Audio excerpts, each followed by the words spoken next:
Hello and welcome to the Blockade Runner podcast number 133. My name is John. With me is Ryan. Hello. We're a couple weeks away from the Rise of Skywalker, and of course we have some more Rise of Skywalker updates here.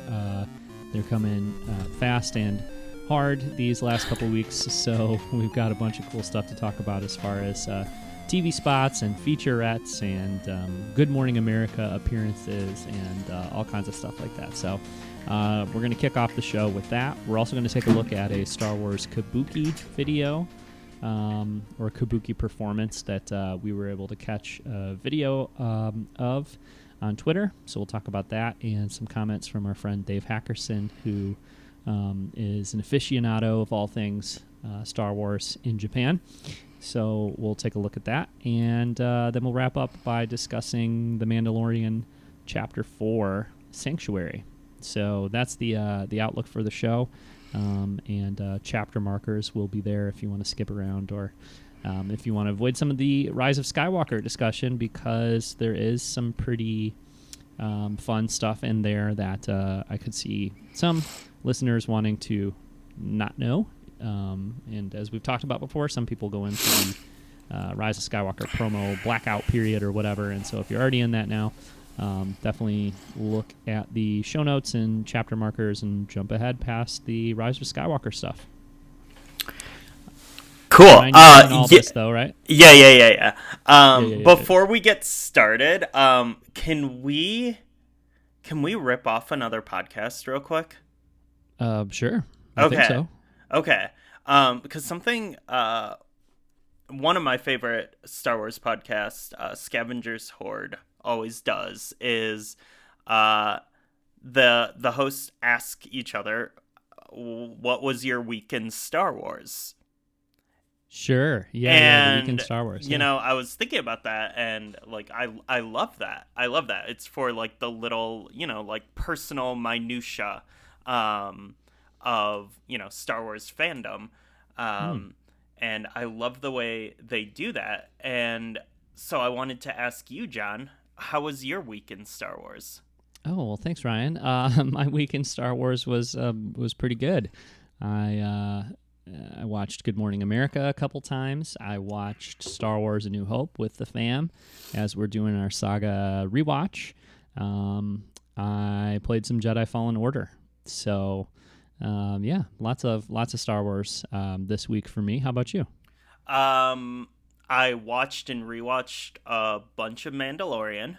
Of course. Went back and did some rewatching, and that was fantastic. I think maybe the coolest Star Wars thing for me was flying United. This week. Lindsay and I flew back to Chicago for a few days, and we flew United, and they were completely decked out in Rise of Skywalker. So the entire terminal, basically every advertisement, every like hanging tapestry, I don't know what they call those things that are hanging from the airport ceiling, all the floor signs and everything was Rise of Skywalker themed, and they were really cool looking. There were some really cool designs. I really liked the colors and everything, so it like made the terminal feel pretty awesome. And then on our flight, the cocktail napkins were Rise of Skywalker themed, and I don't usually get food or drink when I'm flying, especially on like a short flight, because like if I get a drink, it's just gonna make me have to pee, and then I have to like get up and all that. So sure. But so I don't usually get a drink, but like Lindsay got a drink, and there's like these X-wings on it, and on the cocktail napkin, And so I was like, what? Whoa, okay. And then so I'm like, I'll have a Diet Coke. Just so you could keep the napkin. Yeah, so I have Nice. two cocktail napkins Very good. that are United Rise of Skywalker themed. How about the safety video at the beginning of the flight? Was it the Star Wars one or no?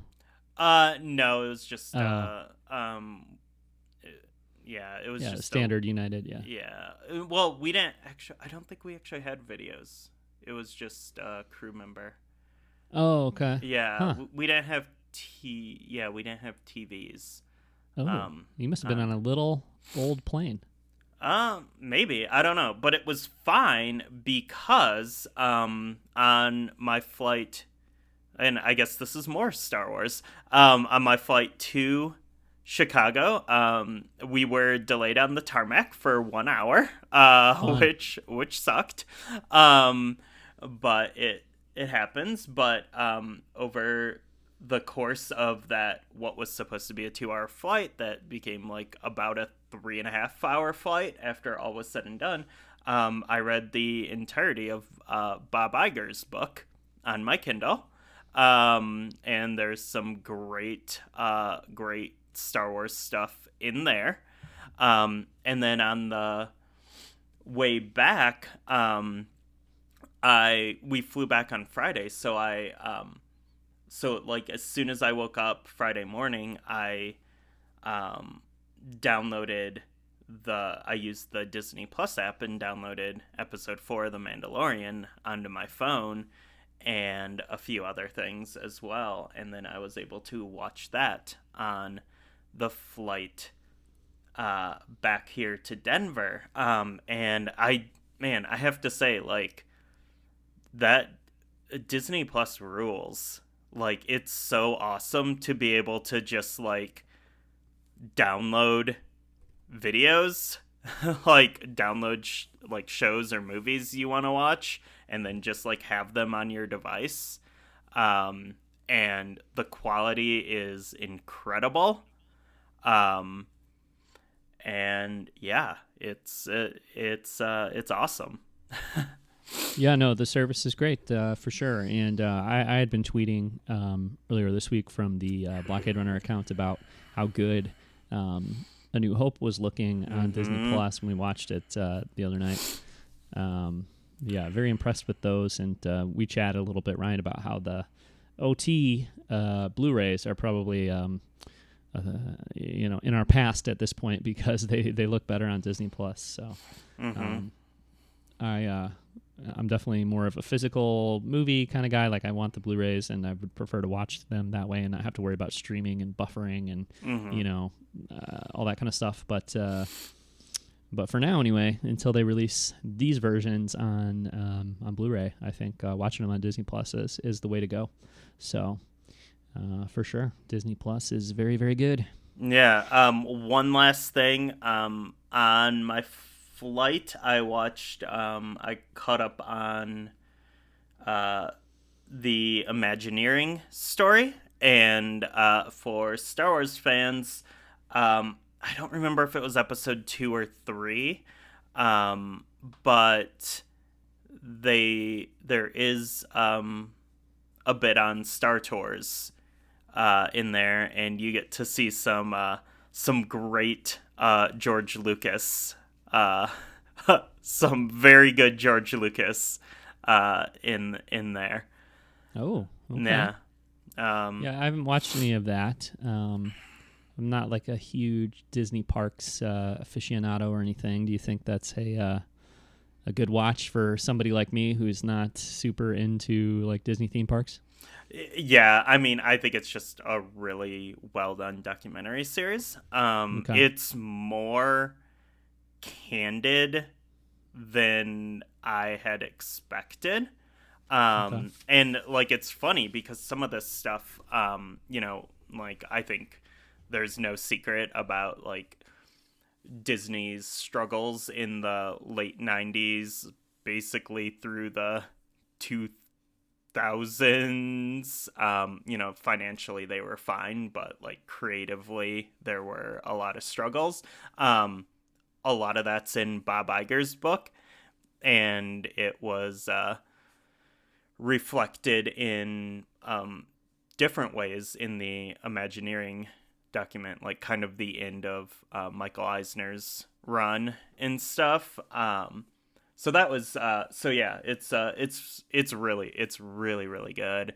And now where episode 4 ends with the end of Eisner's run as CEO, and so now we're about to get into the Iger stuff for episodes 5 and 6. So there's definitely, I'm sure, going to be like Galaxy's Edge is going to be a huge part of that. So but I think it really does help to just watch it all from the beginning, because it contextualizes things really well. So yeah, Imagineering story. It's free, Disney Plus. Literally everyone I know who's seen it has been like, it's so good. So, oh, wow. Okay. Yeah. Cool. Well, yeah, we're doing a Disney trip next year, so I guess it would be a good thing to watch for that reason. So yeah. Cool. Are they 30-minute episodes, hour-long episodes? About an hour each. Oh, wow. Okay. Yeah. Cool. All right. Well, I might check that out. Okay. Well, let's jump into some Rise of Skywalker updates. Now, we spent a lot of time on like TV spots and stuff last week, and just different Rise of Skywalker promotional things. I don't think we'll spend as much time on it this week, because it's kind of like a continuation of what they started rolling out last week.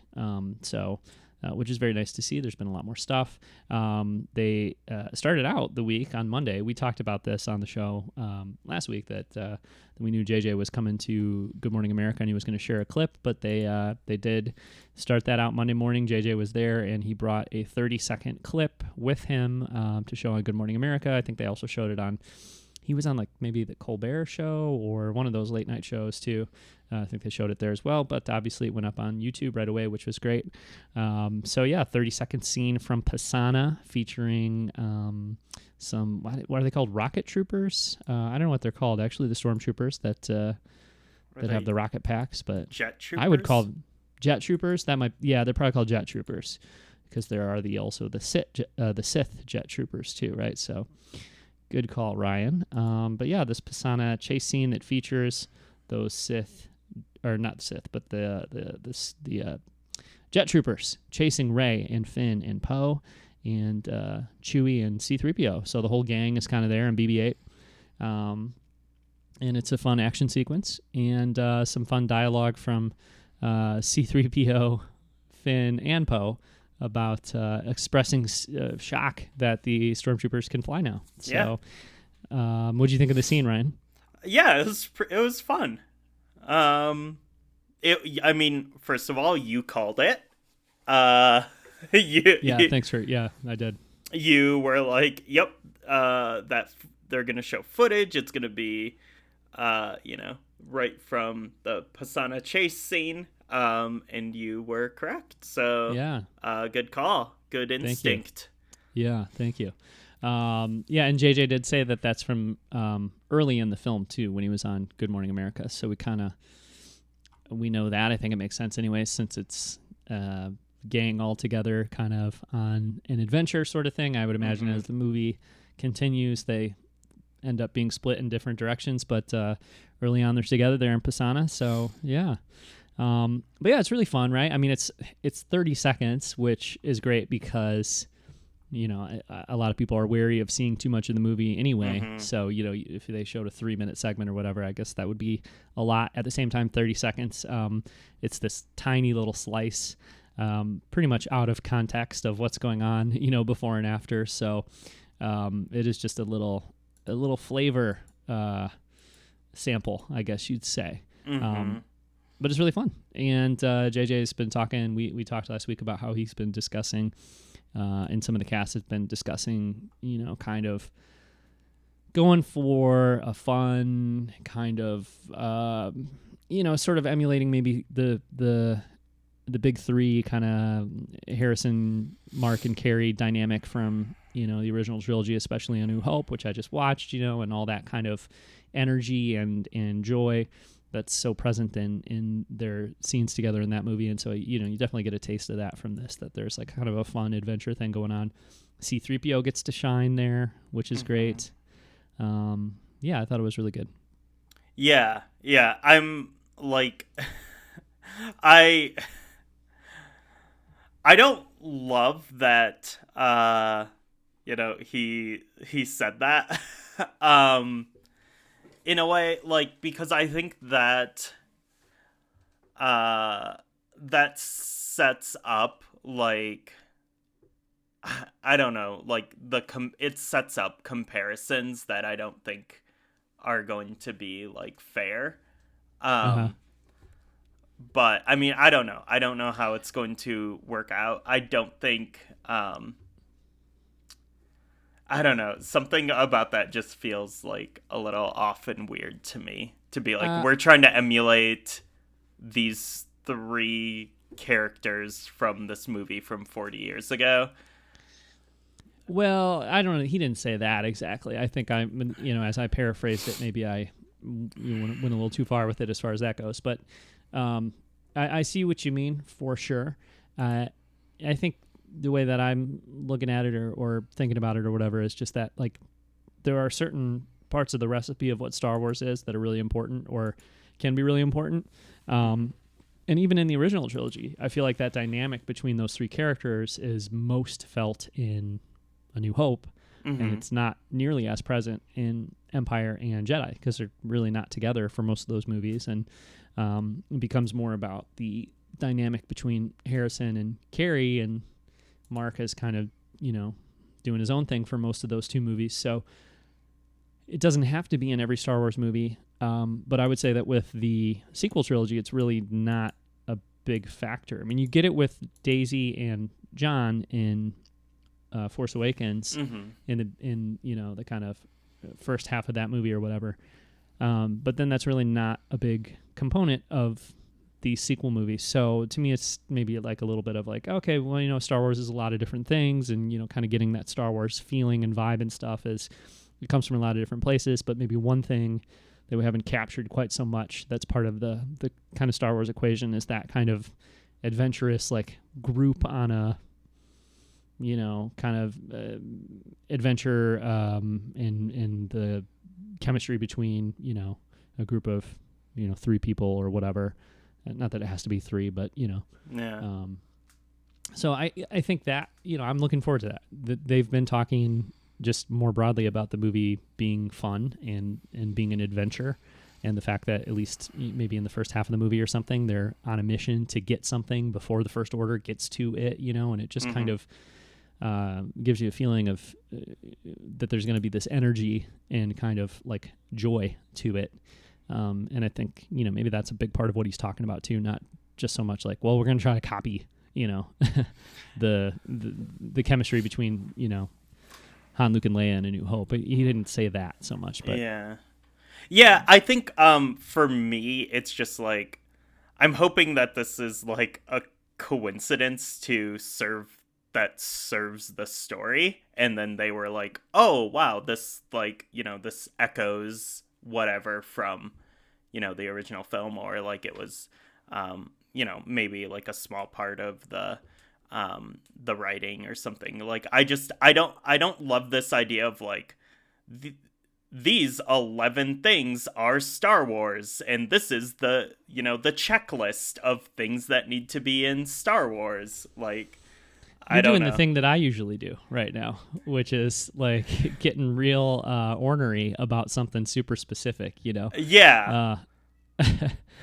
Like, I don't think anybody's suggesting that there's a checklist of things that they have to hit. That, I would say too that's just what feels weird to me, though. I don't know. I think it's the way I'm phrasing it more than the way they are. Maybe. Unless you were feeling that way already, but I don't know. I mean, I would kind of look at like the prequels though a little bit. Part of me feels like, you look at those movies, and that's one of the things that was missing from them. In a lot of ways, I feel like that kind of like, and it's not about like necessarily just the chemistry between certain groups of characters or whatever, but just I don't know. I just always felt like I love the prequels more than most people, as you know, but I've always felt like that series of movies just never really captured the joy and kind of like fun, especially of A New Hope, but of like the original trilogy. And it just, people talk about the prequels not feeling like the Star Wars they remember and that kind of thing. And I just think that a little bit of that will be fun. And then also the way The Last Jedi ended, I think it makes a lot of sense. Like there's not too many people left. Sort of like in A New Hope, it's like, well, you're just learning about this rebellion and you're seeing a couple people that are involved in it before they ever meet up with the rest of it. So it kind of makes sense that they'd be on this like little adventure together and stuff like that. And the way The Last Jedi ends is like, well, there's not too many people left here. So, hey, I'm Rey, you're Poe. Like, what's up? Like, we're meeting for the first time, but there's just a handful of us and we're going to have to try to build something here. So for those characters to be kind of paired up or teamed up in the beginning of the movie all together, sounds good to me. And not like something that's a stretch, but something that feels like an actual extension of where it was going anyway. Yeah. Because they're kind of back to basics, it seems like, at the beginning of Rise of Skywalker. Yeah. I think unpacking this personally, I think what it kind of comes down to is, my overall feeling, which, I've expressed many times on this show, that like Star Wars can be a lot of things. It doesn't have to just be reflections of something that a movie from 40 years ago. And that, like, well, you're not gonna like the next two video things that we're talking about. I know. Like, and it's fine. We have Mandalorian that's like moving things forward, and this is the conclusion of the saga. I know. I just like, I go back and forth because, on one hand, JJ's like, man, I was way too conservative on The Force Awakens. Like, Ryan really opened my eyes to, like, be more adventurous and to try new things and like to push things in a different direction. And then he's like, yeah, we're gonna try to do this thing that happened 40 years ago as well. Like, hey, remember 40 years ago? Hey. Yeah, but that's such an exaggeration of like what he's actually said, know. And it's also like, when you're going to talk about like Kylo Ren being redeemed in the movie and stuff, it's going to be like, well, this is what Star Wars is. You know what I mean? Star Wars is about redemption. Star Wars is about family. Star Wars is about, like, we don't run away from the legacy of Star Wars when we're embracing the things that we want to embrace about it. You know what I mean? So I think, I don't know. I'm also very flexible there. Okay, like, I don't think Kylo necessarily needs a Vader style redemption. Yeah. Okay. So, yeah. Yeah. Well, I'm definitely, I feel like, I know where you're coming from, Ryan, which is the idea that like, you don't want Star Wars to be, beholden to what, people in their 40s and 50s think it should be, because that's what they grew up with, and it can't change, and grow beyond what, people, wanted it to be or remember it as being or whatever, and you've got younger generations of fans that view Star Wars differently than people who grew up on just the original trilogy view Star Wars. And so these movies don't need to be made just for that original era. But I would really argue, and not that we need to turn the whole show into this discussion or whatever, but I would really argue that the greatest success of the sequel trilogy is the way it is very modern, and it does introduce a lot of new kind of ideas and a lot of new, a more modern feel to Star Wars, but also embraces and is able to contextualize and sort of maybe bring up to date a lot of the components of the, kind of original trilogy as well. So again, like, I love the prequels, but I feel like with the prequels, George was like, I'm just going to make 3 movies that are in a lot of ways like just their own thing and really different from the original trilogy. And that's great. And that's fine. But, another way to do it, I think, is to say we're going to make our own set of movies, but we're also going to really kind of embrace the best parts of what came before. So that's how I view the sequel trilogy so far anyway, is that I think it does. It's not just, let's try to be the original trilogy. especially The Last Jedi, of course. Yeah. But I think it does kind of, like I said, embrace the best parts of the original trilogy anyway. So yeah. Well, we can move on. We could definitely talk about this all day, but there's a ton of other stuff to talk about. There is, yes, like the Rise of Skywalker special look and behind-the-scenes featurette videos. So the special look, I think I heard somebody say it was for the AMA Awards, which I didn't even know were happening. What is that, the American Movie Awards or something? Because this just popped up on Sunday night last week. It was like out of nowhere. It was like, oh, a special look at the Rise of Skywalker on YouTube. And I was like, whoa, where'd this come from? You know, I think I heard it was done for an award show or something that I didn't even know was happening. But whatever the case, man, I love this. I love this so much. And I love the behind the scenes featurette too. And I really, really love the fact that both of these things are leaning into and really emphasizing the fact that The Rise of Skywalker is wrapping up a 9-movie arc. And it's not just like, you know, it does, both of them open up, I think, with footage from the making of A New Hope. And so, you know, it probably is a little heavier on specifically A New Hope and the original trilogy than it is the prequels in terms of the nostalgia thing.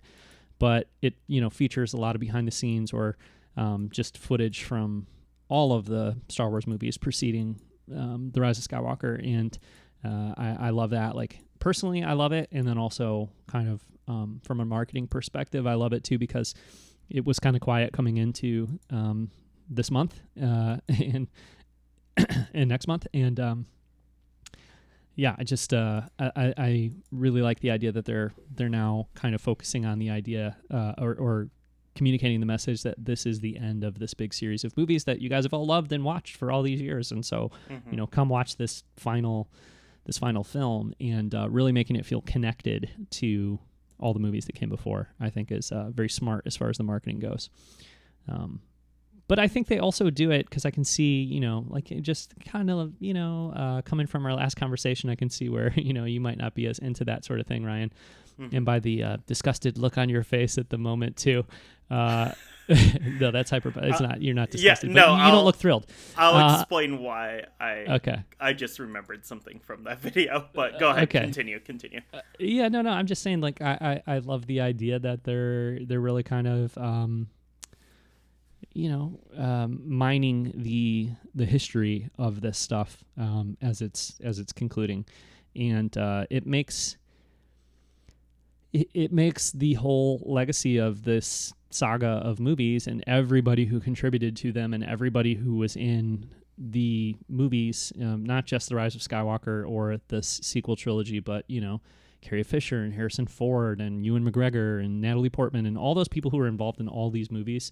It's kind of like saying, like, we're celebrating all of this stuff with this final movie release. And if you're a fan of all that stuff, then that's, I think, a nice message and a nice feeling to get from this Rise of Skywalker promotional stuff. And it's also a way of building excitement without, you know, showing a ton of new footage as well, which, like we've talked about, some people don't want to see. So what bummed you out about this video that you wanted to bring up? So the first one, like for me, it was part of it was like, oh, this is the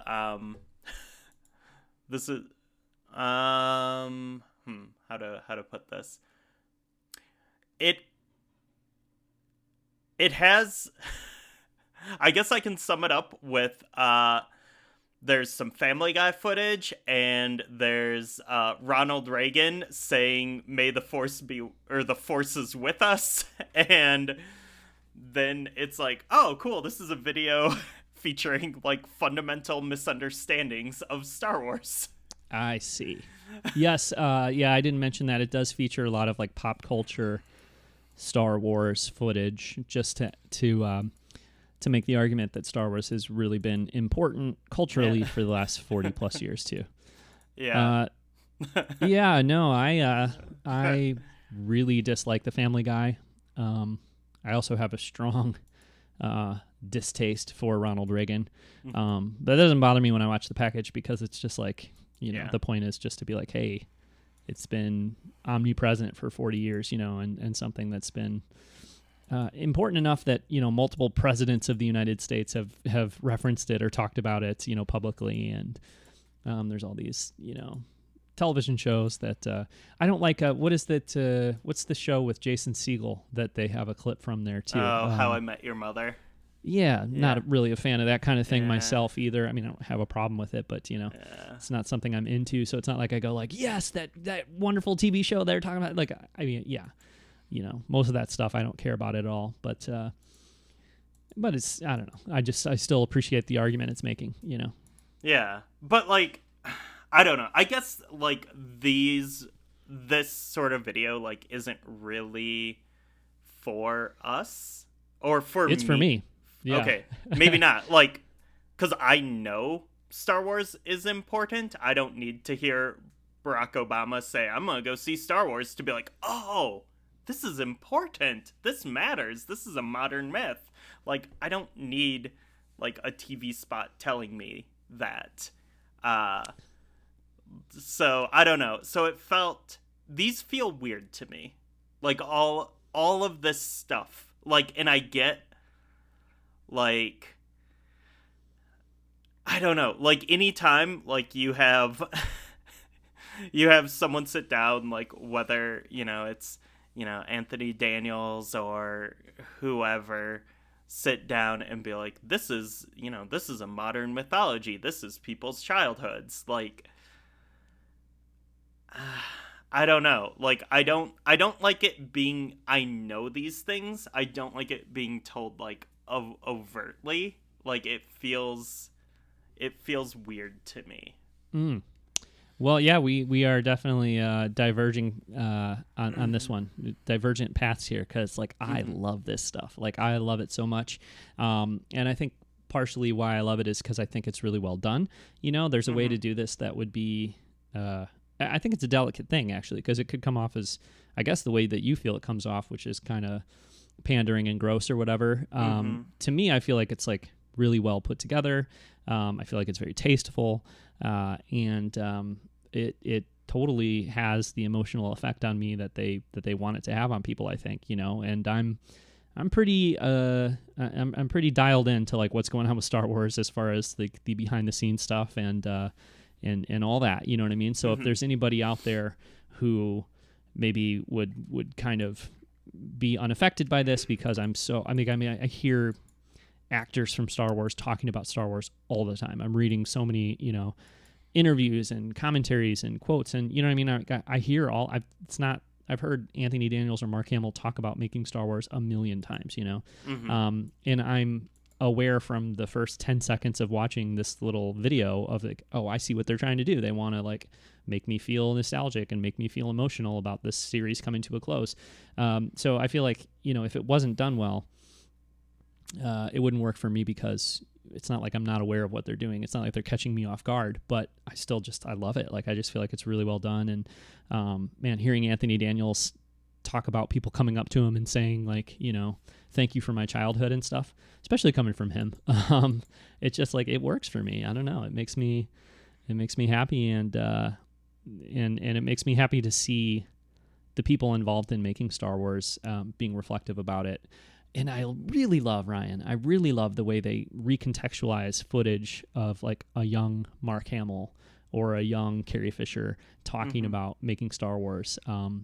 Especially like Mark's comment about, you're happy that I forget exactly what he says, but basically like it's a bittersweet thing because, it's all coming to an end and it's the last time you're doing it or whatever. Like, to hear him say that when he's 35 years old or whatever it is, 25 years old.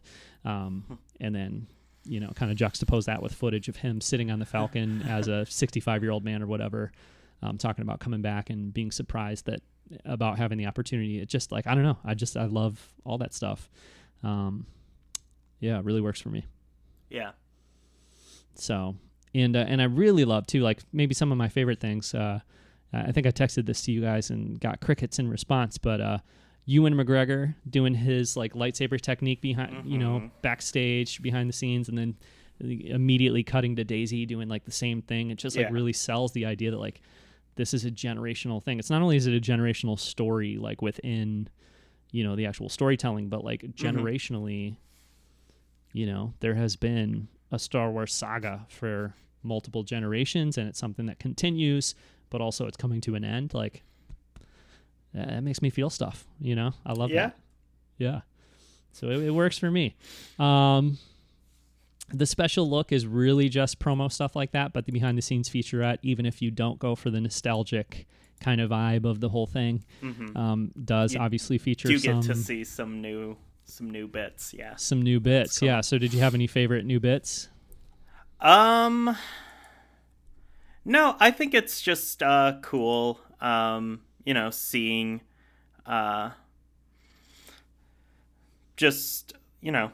seeing people from, like, I get excited about seeing the new characters from episode 9. And I think that's where my head is at. Like, I was kind of snoozing through the first part of this, and then I'm like, oh, there's Zori Bliss. Cool. Uh-huh. I'm excited. And Rey in a cool coat. Yeah. Yeah. There's Janna. Like, I like that. There's Warwick Davis. Yeah. I mean, we warned people, right, that if they don't want to know about what's going on in The Rise of Skywalker, we'll skip ahead 30 seconds or a minute if you don't want to hear the fact that there are Ewoks back in The Rise of Skywalker, because you got Warwick Davis in an Ewok costume looking at an Ewok mask, and it's not Warwick Davis as a 12-year-old. No. It's Warwick Davis now. So that was a pretty big reveal, actually, that they had that in there. I was surprised about that, but I mean, I don't know what else there is to kind of assume from that, except Ewoks in Rise of Skywalker. 100%. Yeah, it's got to be. And so that gives us a little bit of,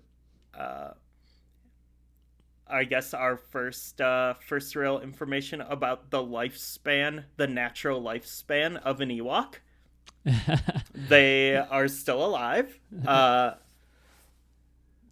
Yeah. Well, somebody's mad right now because they didn't die in a nuclear holocaust or whatever, featuring following the explosion of the second Death Star. But yeah, right. Yeah. And it seems like it really is Wicket too. I mean, Yeah. So they can at least live into their late 30s, 40s. Yeah. Naturally. Sure. There we go. Sure. There we go. Yeah, but if you think about like the behind the scenes reels for Force Awakens and The Last Jedi, they were long, and there was a lot of stuff in them, and you did see a lot more of, I don't know, like you got like so much Canto Bight and stuff in The Last Jedi behind the scenes reel and all that, so just to kind of circle back to the whole like approach that they've taken here, really didn't see very much at all in this behind the scenes thing. In comparison to like the Force Awakens and the Last Jedi ones. So, for those of us who are at this point now saying like, I don't want to see too much more new stuff that I haven't already seen, I guess there's a good thing. It's like you're able to see a little bit of new stuff. You're able to get some behind the scenes, but they can still make a 2 or 3 minute video without, giving too much away. So that was cool. I really loved too seeing the footage of George Lucas walking in the desert, and then they cut to JJ in the desert and then Rey walking in the desert. It's like, man, I love that. You got your cold, grinchy heart over there has to at least be excited about a shot of George. No, even that's too. You've forsaken George even at this point. I have Ryan? not forsaken George. Like, I love. You hate seeing him in the video package. I did. Like, this stuff it's just so on the nose. Like, George Lucas is too on the nose for you. Like, no, like. Hey, we don't have to talk about George. You know what I mean? No, like, here's, dude, like the amount of times they say generational in these videos, and then there's like, give me a couple more. Here's I want an extended cut of this featurette with even more retro vintage footage. You know what I mean? Great. Show a shot of George behind the camera, and then show a shot of JJ behind the camera. I'm my actually God. mad we didn't get Ryan. We didn't get Ryan behind the camera. That's ever, true. Actually, that's kind of BS. I mean, and no Kirshner either. I don't think. You know, maybe one reference to smooching, you know, in the behind the scenes thing could have been good. So actually, I truly would watch an extended cut featured a little bit of the other directors and how stuff. how about we get a generational video that's just Kirshner and Rian Johnson? Yes. Back to back. Sure. Just yeah. How about it. that? I'll take that. All right. I'll take that. Yeah. All right. Well, let's move on to the 2 new TV spots we can talk about very briefly because there's so many TV spots now. There's been a bunch of them. They all feature really the same scenes and mostly the same footage, but then just like a little bit of new stuff in each one, and they're cut together a little differently. So there's one that came out a few days ago, I think on Thanksgiving maybe, called Duel, and then one that came out just yesterday, Saturday, called Celebrate. They're very similar. The best thing about both of them is the new Palpatine voiceover that's in them, which I really love. I don't know if it's too on the nose for you, Ryan, as he talks about this being the last word in the Skywalker saga, or the last word in the Skywalker story. And I forget what he says in the second one.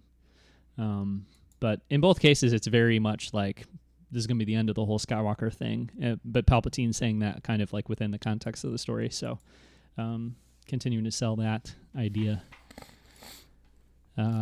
which is great.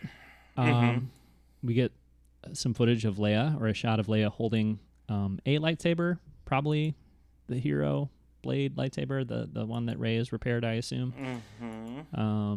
She's not holding it like in an action pose, like turned on and ready to fight. She's holding it like, hey, here's this important item that I've got here. I bet that's maybe cut from. We know there's missing footage from The Force Awakens where she was going to hand over the lightsaber to Maz Kanata. So I wonder if it's something, being used from maybe that scene. But it's cool. I mean, so is that Takodana then? I doubt it. It could be, but I would guess that, like, if that was, I don't know what they're doing with how they're handling that. I would imagine they could cut her out and just remove, like, even though it wasn't done on green screen, or if it wasn't done on green screen, I would imagine they could still probably cut her out and put her wherever from that footage. But if not, I would think maybe we've got a bunch of footage from her from Takodana, but if, we want to have it be on Yavin or some other planet with a similar biosphere or whatever, maybe they would just do that too. Okay. But we are, like, assuming at this point that this is, we've seen this footage of Rey in some jungle. Woods, doing some jumping, doing some running. We're kind of assuming that this is, her training or something, Leia training her. Maybe. And okay. Advising her, training her, something like that. Yeah. I really don't have much of a feeling for what the sequence of this movie is going to be, but I kind of feel like this would be the opening scene or one of the very earliest scenes in the movie. Because I would guess this is before they go to Pisana. We know we've seen that cool screenshot or whatever of most of the gang in front of the Falcon, like on this planet. And yeah, I figure maybe, Leia's bit in the movie is primarily there in the beginning. But I don't know. JJ did say that they had 5 or 6 scenes from The Force Awakens that they had cut that they can use for Carrie footage. So I bet she's in the beginning of the movie I don't know significantly, but in a pretty big way. And then maybe she would come back at some point later on. But I think they probably start off on that planet with Leia and go from there, would be my guess. We'll see. So, yeah. But there's other cool stuff in there. Cool shot of the Knights of Ren walking on a Star Destroyer with Kylo Ren. Yeah. I like that. I like seeing any Knights of Ren in action type stuff. A little bit of footage from this. I gotta say, like, this is maybe one thing I've seen in this Rise of Skywalker footage and teasers and stuff that I haven't been that excited about, which is the Millennium Falcon in space, and there's like the green sky and the big space monster there or whatever. Like, I'm just like, yeah, I just watched this in Solo. Like, this is that scene from Solo when they're in the mall trying to get away from the whatever that creature is. It's just it's very similar to that, I feel like. So hopefully in the movie it'll feel a little different, but checking off that adventure box, dude. It almost, I mean, I get what you're doing there, but it almost feels like like the same thing, you know what I mean? At least out of context. So again, hopefully in the movie it'll not feel that way. But yeah.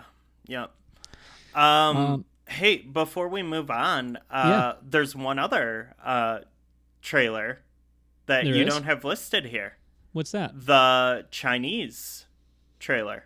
Oh, yes, that's true. And wasn't there a Japanese trailer the next day, too, that was... Or, no, I guess it was the same one, huh? The Chinese trailer. It was the Chinese one. But I think what's significant here is the movie's releasing day and date in China, which is a huge market for Disney and for blockbuster films in, like, Hollywood, Western blockbuster films in general. It's the biggest market, and Star Wars has historically underperformed there, and especially in like the in the Disney era, and it seems like Disney is trying to really bring. And I mean, part of it is like they get the movies later, and like that's less exciting when it comes to something big like a cultural thing like this. So it does seem like they, at least from my perspective, I don't know what it's like in how it feels for people in China right now, but it seems like Disney's trying to push it a bit more there, and I think the day and date release is a huge step, but also like it's they sliced up a pretty fantastic trailer, and I think the big takeaway I had from it is Disney really feels that Claude is going to resonate with Chinese viewers, because we got our first Claude live action footage in the Chinese trailer.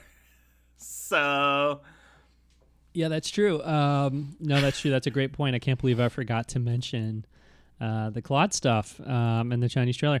I missed it, actually. You had to point that out to me via text message that was Claude back there.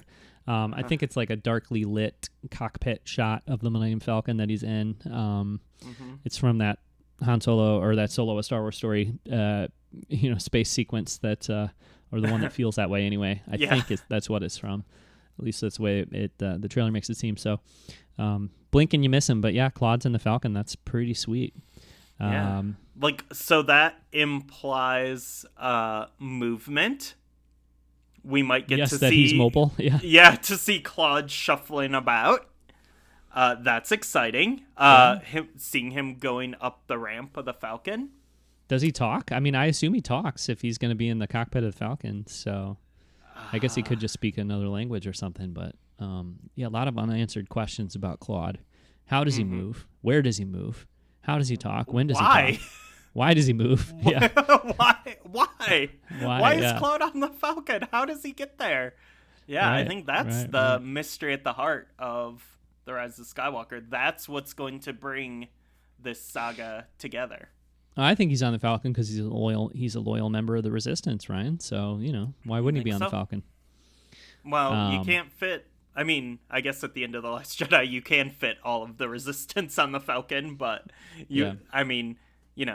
presumably there's more. Yeah, there's more than you could fit on the Falcon now.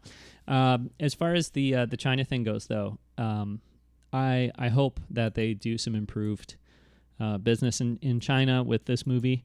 But I'm not gonna kind of get too optimistic about that, because I feel like every new Star Wars movie, it's sort of been like, maybe we can break China, and it just never happens. So they've been pretty disappointing, I think, in this new era or in general. But they did. I was reading an article you sent along. I don't have it with me now, but they've been adapting or kind of translating a bunch of like Star Wars books and stuff too, I think, in China in the last couple months, trying to get younger audiences more aware of what's going on with Star Wars and that kind of thing. So yeah, hopefully, they could do have a little more success there, but and get some Chinese fans more invested in Star Wars. We'll see. Yeah.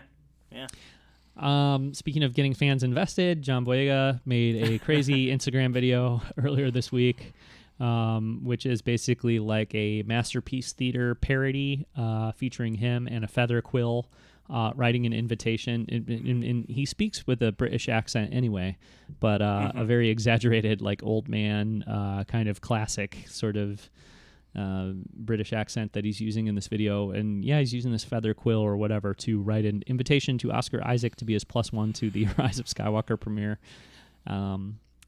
Another example of John Boyega and Oscar Isaac really leaning into the hope that there's something more going on between Finn and Poe. I kind of don't think there is, so this is fun, but another example of something I think people might, in retrospect, be annoyed by when the movie doesn't feature a relationship between Finn and Poe.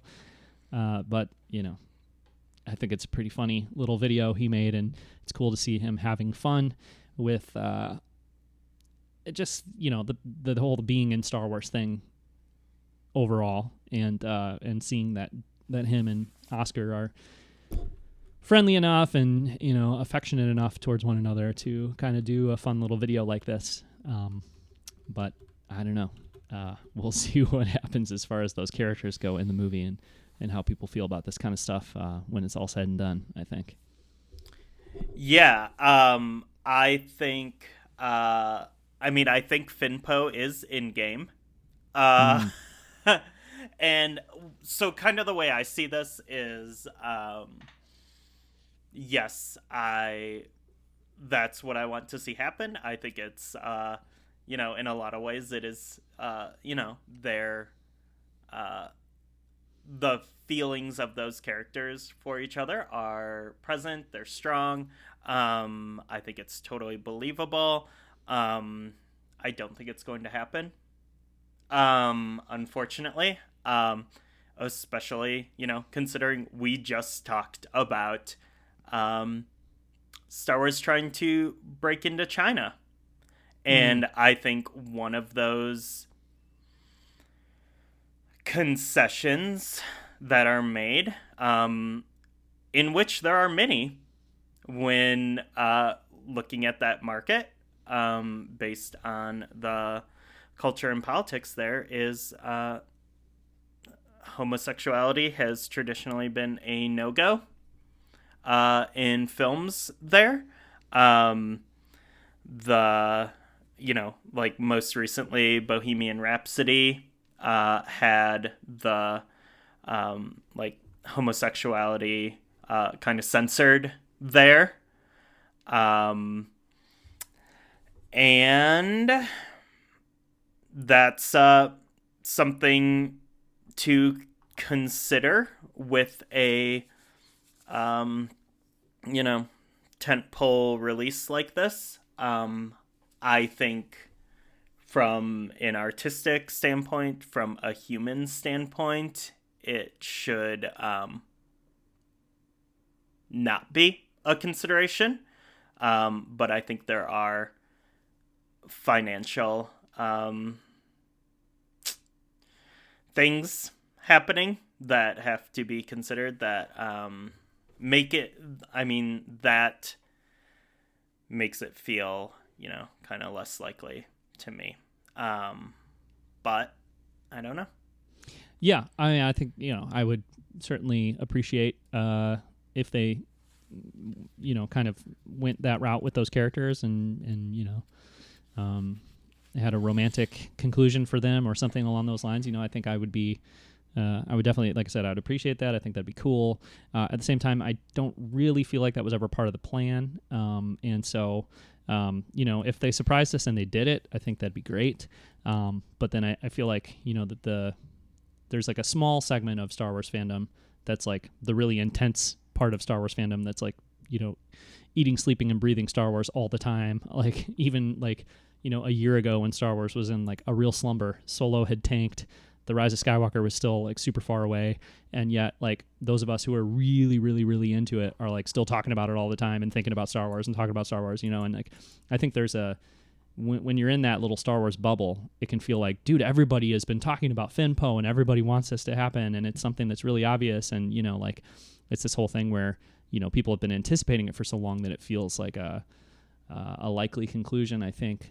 But I don't know if that's really like been part of the plan or if that's something that most people are thinking about, you know what I mean, that aren't like really invested. So again, I think it'd be a great surprise. I think it'd be really cool if they did it.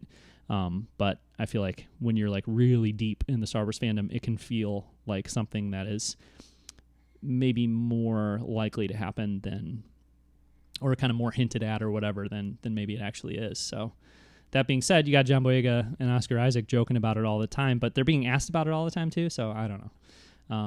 But yeah, just like the vibe I got from the celebration panel too, like where they were talking about it and joking about it, it just really made me feel like this is like a punchline more than it is a reality. You know what I mean? And not in like a mean-spirited way, a punchline, but just like we can joke about this. And we do joke about it because, I don't know. So we'll see. Who knows? Yeah, we're both in support of it. There's no doubt of that. I don't know how likely it is. That's what I'm saying. Yeah, I think, I don't know. I think I can see it in the story. And I don't think it would be a surprise if it happened, because like, I think the chemistry and, everything is there already. And there are like some, there's some subtle moments in there. There's, the infamous lip bite by Oscar Isaac. I'm not sure if that's just how he communicates with other humans in general. But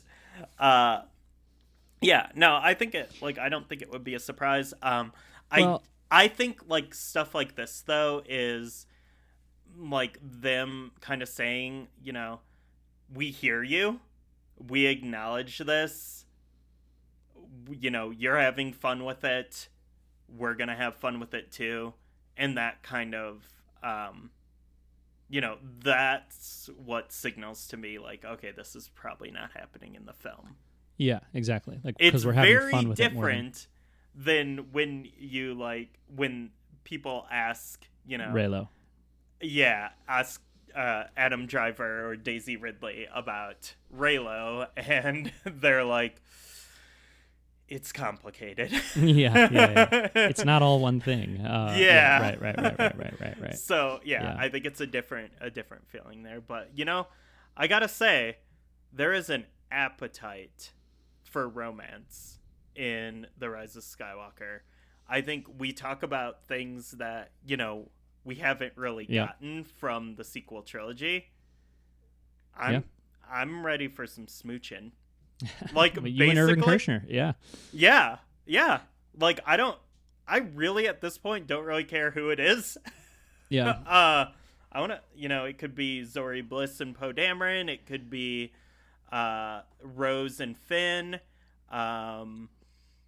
Whatever. Well, and that's something that I was going to bring up too, and it's a little awkward to talk about with us being both like straight dudes or whatever, but bisexuality does exist, and a lot of times people like think of, especially people like us, I feel like or think about things like, oh, they're gay or they're not gay, you know what I mean? And because there's like definitely in The Force Awakens, they kind of set up a little bit of like chemistry and romantic tension between Finn and Rey, you know what I mean? And so it's like, oh, well, Poe bites his lip when he looks at Finn, but it's like, really, if you look at that movie, like, I think as an audience, you walk away from it going like, are Rey and Finn going to be a thing, at least that's how I felt, and then in The Last Jedi, there's, some camaraderie and brotherly love and stuff between Finn and Poe, but then it's really like, are Finn and Rose going to be a thing is kind of, I feel like the message that, not the message, but like what the movie kind of leans into as far as romantic stuff goes. And now we're hearing that, like with Poe and Zori, there's a past between them and all this stuff. And it's just like, I'm not denying that the chemistry is there between Finn and Poe, but like, unless they're kind of looking to surprise people in the end, I definitely feel like there's been more evidence of them being romantically interested in other characters in these movies than each other, So, especially with Finn, anyway. Though he does have this like dumbfounded, like, huh, look on his face when Rose kisses him at the end of The Last Jedi. So, I guess you could kind of make the argument there that maybe that's intentional. So, I don't know. We'll see what happens, but. I would certainly be happy to see that happen, but seems like not that likely to me. Well, yeah, we'll see. We'll see, and we'll see if Oscar Isaac responds to this feather quill video. Will Oscar and John attend the premiere together? You know what I mean? That would be fun. I don't know what that actually even means since they'll both be there, but you know what I mean? Yeah, they'll sit next to each other in the theater. Yeah, right. They'll walk down the carpet together. Yeah, who knows? That's exciting. Yeah. Great. Okay. All right. Well, let's talk about this last story real quickly. A nice kind of story as far as what's going on with The Rise of Skywalker right now. We know that JJ said on Good Morning America on this previous Monday that the movie was finished just the day before. So apparently 1 week ago from today, Ryan, The Rise of Skywalker was officially wrapped on post-production or whatever you want to say. And very quickly, actually, a dying Star Wars fan in England has been able to see the movie. So this is really nice. Something that Bob Iger had talked about a few days ago, saying, hey, we've seen this campaign to kind of get the movie shown to this this dying man and his family in hospice in England, and we'd like to make that happen. We're going to try to make that happen. So it's really cool. The patient or the man himself has chosen to remain anonymous, so we don't know his name or who he is. But there's a statement here that says, I just wanted to say the biggest thank you to everyone that helped make this happen during what is just a horrible situation to be in. You've helped to make some wonderful memories and bring some joy to my family. I'm a huge Star Wars fan, and what I'm going through is completely dire. Then to top it all, I thought I wasn't going to see the film I've been waiting to see since 1977. I can't believe it. And that's great. And there's a photo of a nice man, a very nice man. This is put out on Twitter by Rowan's Hospital or Rowan's Hospice, which is where this patient is. A very nice man named Jonathan from Disney turned up at our hospice with a laptop that had a very important movie on it. Our amazing patient has now seen Star Wars: The Rise of Skywalker with his son. So it's a fun photo there. Obviously a tragic and very sad situation, but a fun photo of these two hospice workers with this guy from Disney who's carrying around a laptop that has the Rise of Skywalker on it, which is kind of a wild thing. And then a photo too of the patient and his son in stormtrooper helmets with some stormtroopers and Chewbacca and a Mace Windu and or a Jedi in any respect. There kind of visiting him, so it looks like a nice day and kind of a fun thing to do. So yeah, very nice story here. Yeah. And it's cool that Disney and J.J. Abrams and Star Wars are willing to kind of help people out this way and make this happen. So. Yep. Cool. Okay. Well, let's move on then into discussing this Star Wars Kabuki video and some comments from our friend Dave Hackerson, who kind of made us aware of this or kind of gave us some commentary anyway about it. So I had seen this pop up on Twitter. Phil Showstack had been tweeting about it a little bit, and some other people, this Kabuki video. Ryan, you said that the Disney Japan account actually tweeted this out too? It's on the official Japanese Disney YouTube page. Okay. So yeah, because when I was watching it, I was wondering if it was something that was like really officially sanctioned or kind of licensed, or however you want to put that, or if it was just something that was kind of done as a fan thing. But it must have the official okay, anyways, from Disney. So okay, Kabuki is like traditional Japanese theater, right? Features dancing. I was trying to read a little bit about it because I'm not super knowledgeable about the concept of Kabuki in general, but I think that's fair to say, right? Traditional kind of Japanese drama featuring dancing. Yeah, I mean, this is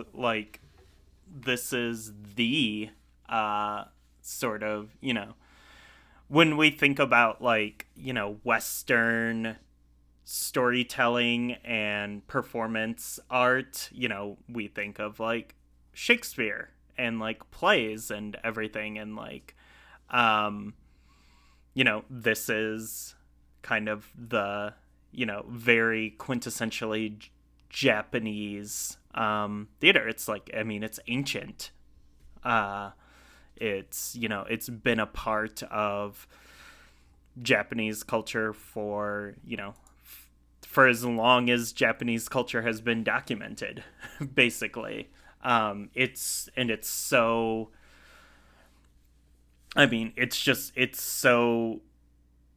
ingrained, like just the performance art itself is just so ingrained in everything that kind of is created in Japan, from video games to Kabuki's still something that people go to on the weekends in the same way like we still go to plays and stuff. It's so important, and it's been there forever. Okay, cool. Well, that's good context for me and probably some of our listeners. Ryan, you lived in Japan for a few years, so you're more familiar with Japanese culture than most of us. And Dave, I think, he introduces his message here. This is Dave Hackerson in Tokyo. So I know that he lives in Japan and is very knowledgeable then about Japanese culture as well. So let's read a little bit of this message from him. We can talk about this Kabuki adaptation, which of course we'll link to in the notes. It's really cool. It's about 30 minutes.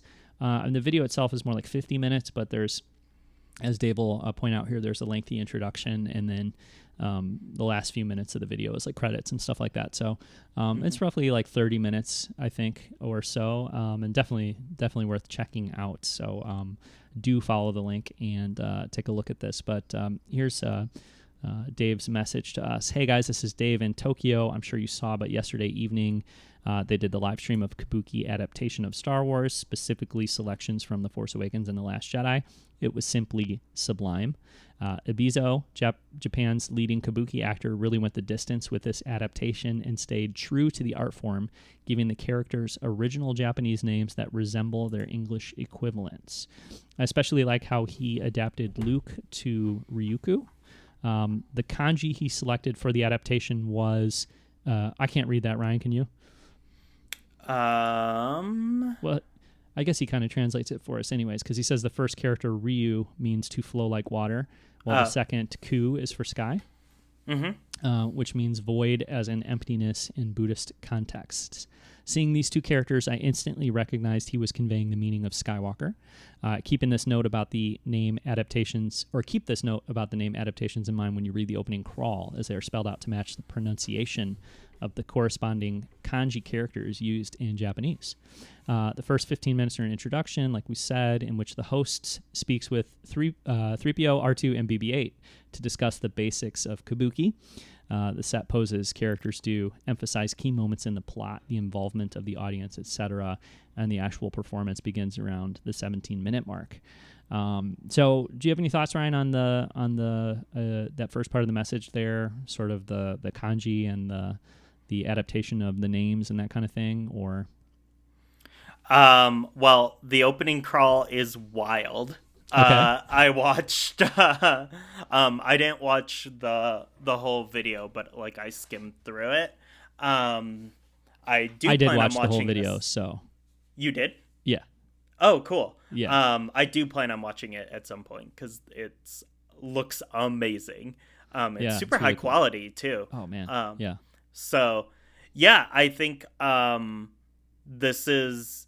I mean, it's like it's definitely super fascinating and fantastic. To me, the kind of like links that they went to for like both artistic license and like poetic license, but it's also fascinating to me that this is like an official Disney sanctioned thing, like just on a creative level. Like if this was like a fan production or something, like wow, that's, this is like incredible creatively. But the fact that it is like an officially sanctioned Disney thing and, Lucasfilm thing, like that's really cool. And again, going back to talking about Bob Iger's book and the Imagineering, when they talk about,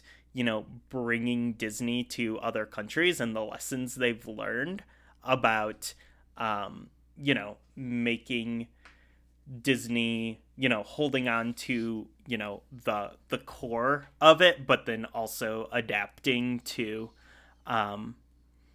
different cultures. Yeah, I think this is just a fantastic example of that. Yeah. Yeah, for sure. And yeah, the sets are incredible. The costumes are incredible. The performances are incredible. And, obviously, like I said earlier, I'm not too knowledgeable about Kabuki. So obviously there's like a ton that I'm probably, missing.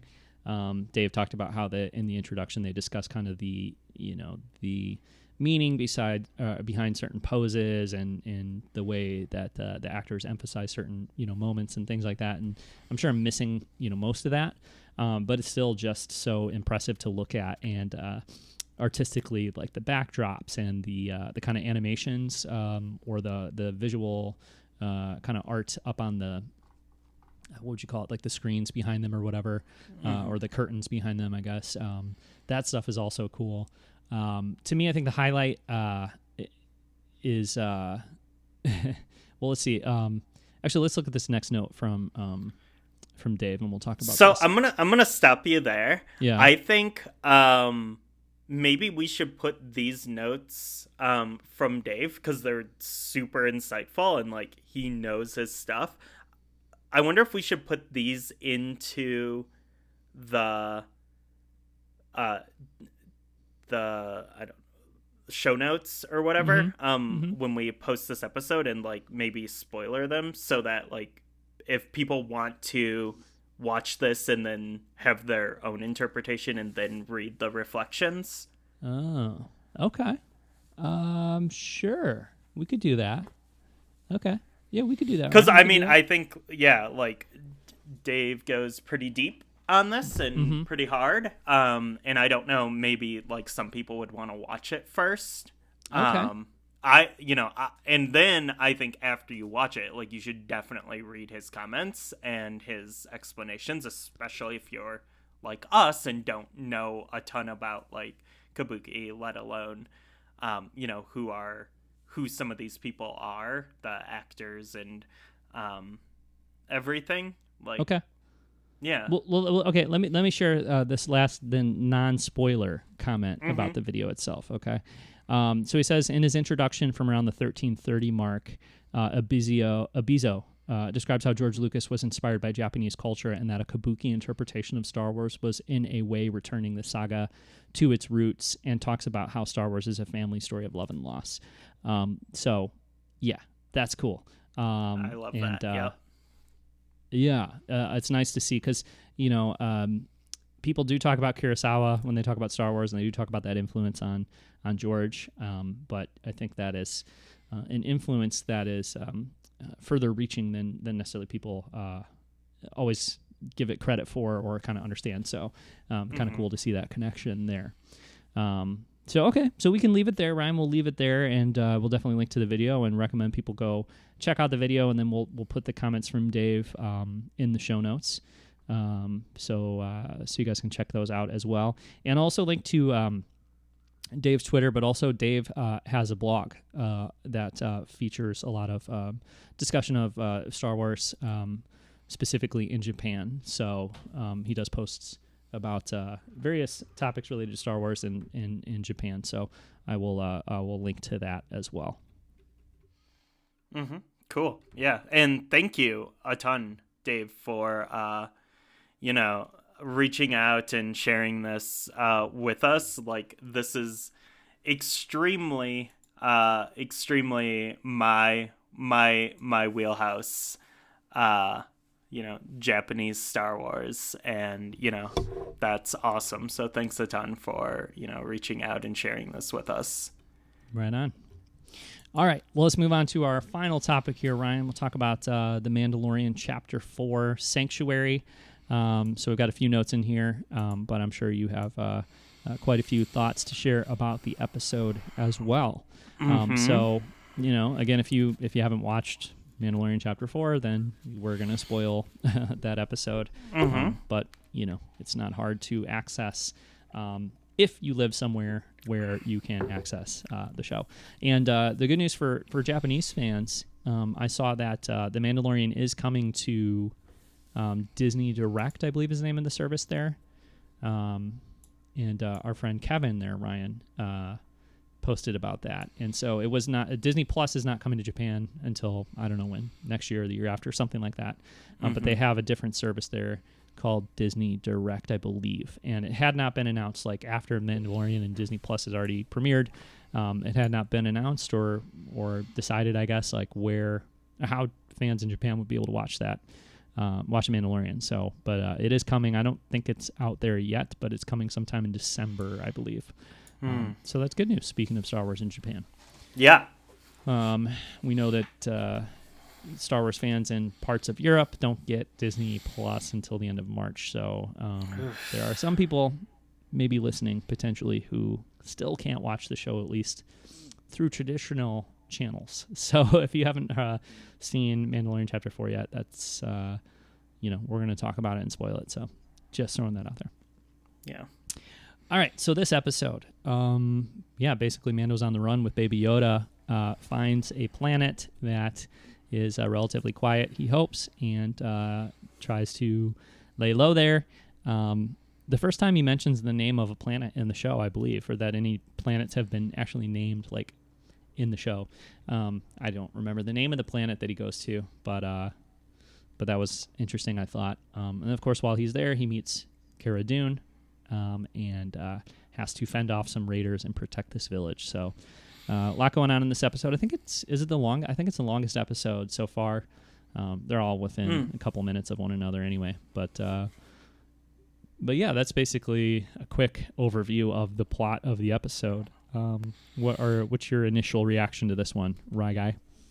Yeah, I thought it was fantastic overall.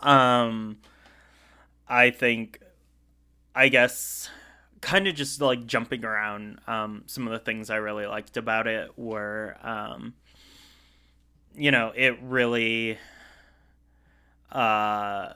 solidified the bond between the Mandalorian and Baby Yoda. And, it kind of contextualized what, like, the end game for the plot is. Because, like, there was, like, okay, he has this, he has he has Baby Yoda with him now. Like, what's gonna happen? Like, is he, last episode it's like, is he going to give it to the client? And then in this episode it's like, oh, is he going to leave Baby Yoda on this planet? And I think, like, this episode really kind of just laid it all out. Like, nope, he has to travel with this creature and he has to protect it. Yeah. Like, it that's is interesting what this show is. Yeah, it is interesting though that for most of the episode he was planning on just leaving Baby Yoda there, and it does make sense too, because he's like, well, look, he's happy here. He's got these children to play with him, and they're warm toward him, and there's like, love and affection there, and it kind of like does make sense. Like, hey, he'll be happy here and he'll have a good life here. But I think the reality of it never made sense. I mean, it was kind of a not a super realistic perspective from the point of view of the Mandalorian. I mean, not from the show, but like it didn't really make sense for him to believe that, oh, if I just drop him off on this planet, he'll be safe, because he's clearly highly sought after. So I think he needs to be protected for the foreseeable future by somebody like the Mandalorian. Not by somebody like the Mandalorian, by the Mandalorian. Like, they need to stay side by side, So I don't know if by the end of the first season there will be some kind of resolution to that, if there's some other sanctuary for Baby Yoda that like would legitimately be safe, someone that could protect him and maybe would be a better fit for him than the Mandalorian himself, or if, because we know season 2 is coming, like I would be surprised if season 2 is still about the Mandalorian just keeping Baby Yoda safe, but maybe, I don't know. We'll see what happens. Yeah.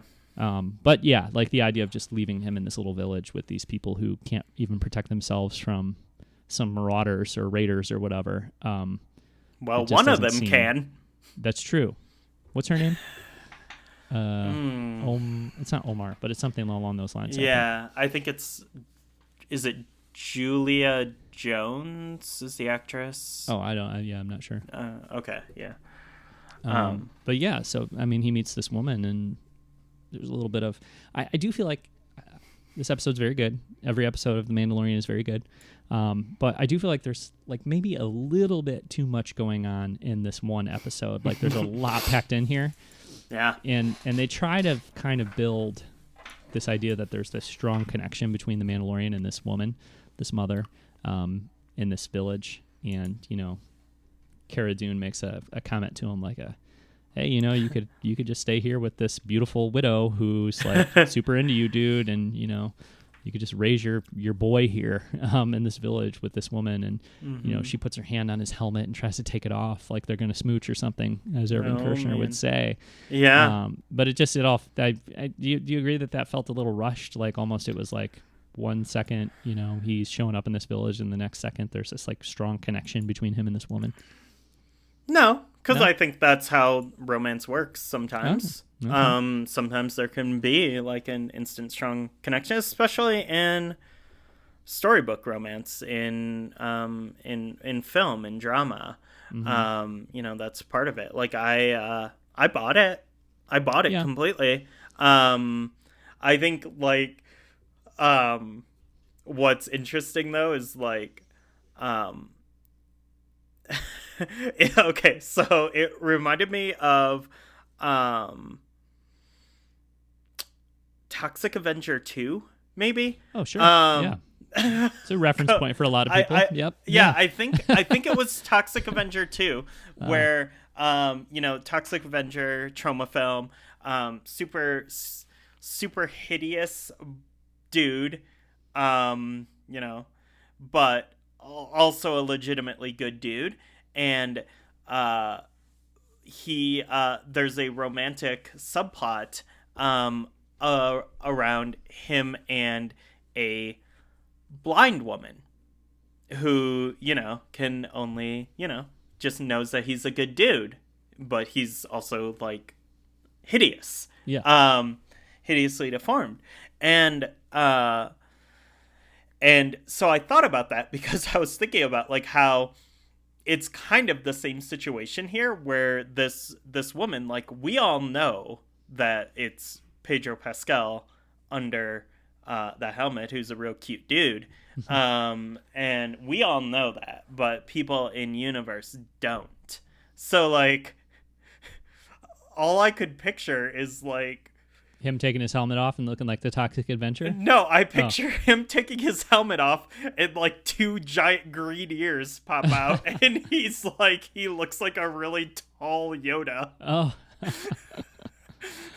Because like everyone's like, "Oh, your son." Yeah. Like, wouldn't you think like, okay, he's got this son, like, you know, maybe dad kind of looks like that. Yeah, maybe. I see what you mean. Yeah. And really tall Yoda is like so hilarious in my head. I hope everyone else can see it the way I see it. Yeah. But like a Yoda with like normal human man proportions is it's unsettling. It's really good.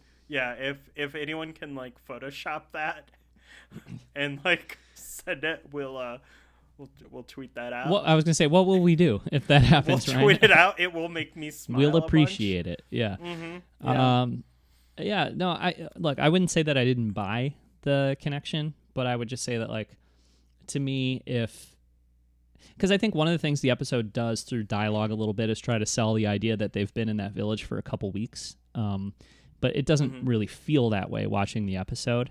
I feel like even if there was, you know, a second episode in this village and, you know, not much else happened necessarily, but just like knowing like, oh, the episode ended, the credits rolled, then we, you know, pick up and, you know, a little bit of time has passed or whatever. I just feel like even that I feel like would make it land a little better. Just, I don't know. It just felt like, whoa, I just got here. And like already like there's all this, you know, like he got there, built a connection with the people, fought off the Marauders, and left again all within like one episode. It feels kind of like a lot, and it gives it, I don't know, because I felt like with the first 3 episodes, it was sort of an arc there, and none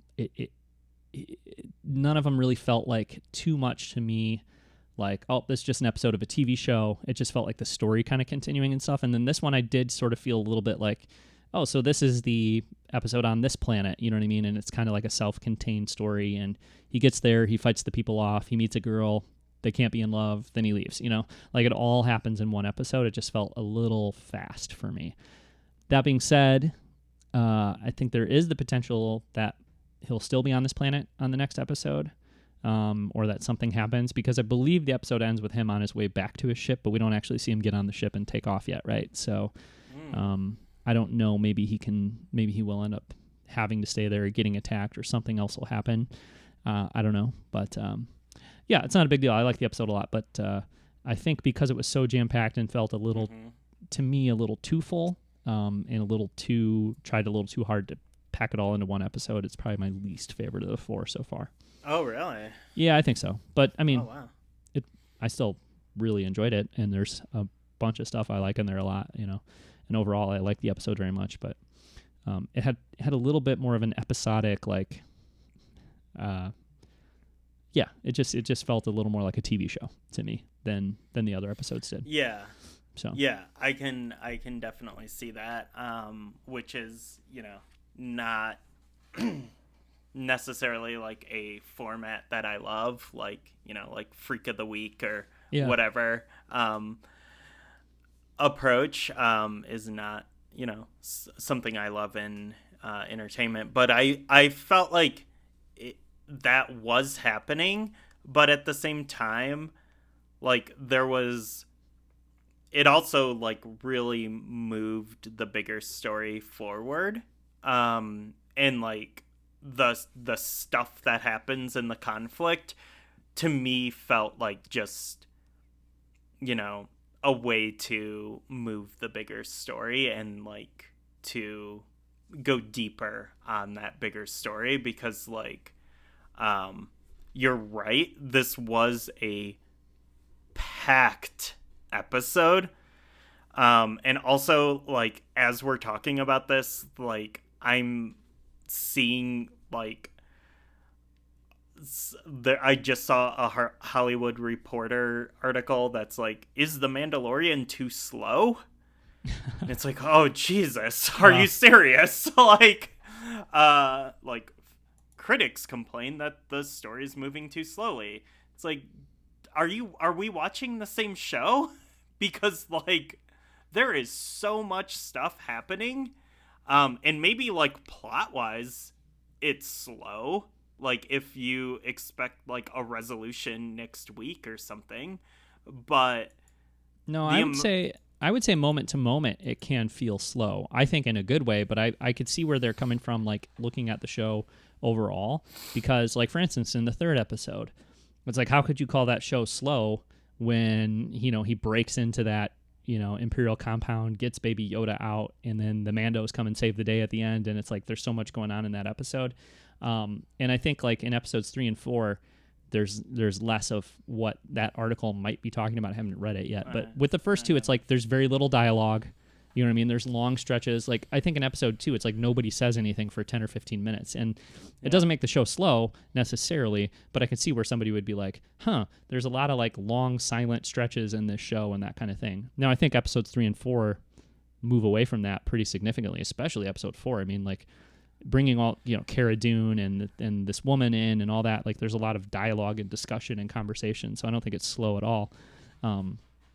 So I don't know when this thing was written or what episodes they're talking about, but it started out in the first 2 episodes as being this like lone gunman, silent but deadly, not a lot of conversation, sort of thing. It definitely had a different pacing than most Star Wars. So I could see where maybe that's where they're coming from, but plot wise, I don't think it's going slow at all. I mean, like every episode has kind of moved you along as far as the plot goes, I feel like. So, yeah.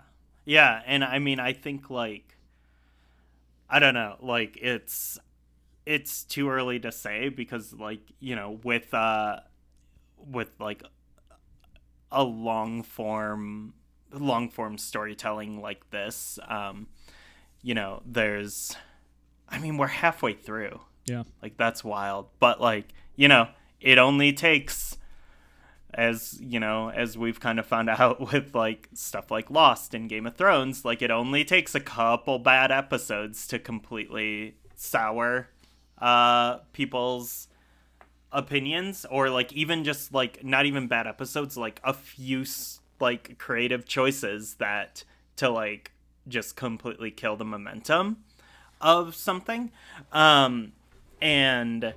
But I mean, as of right now, like this is like literal perfection for me. This show is perfect because when I watch the episodes for the first time, I am so engaged and like just like, I don't know, so immersed, like in a way that like, I love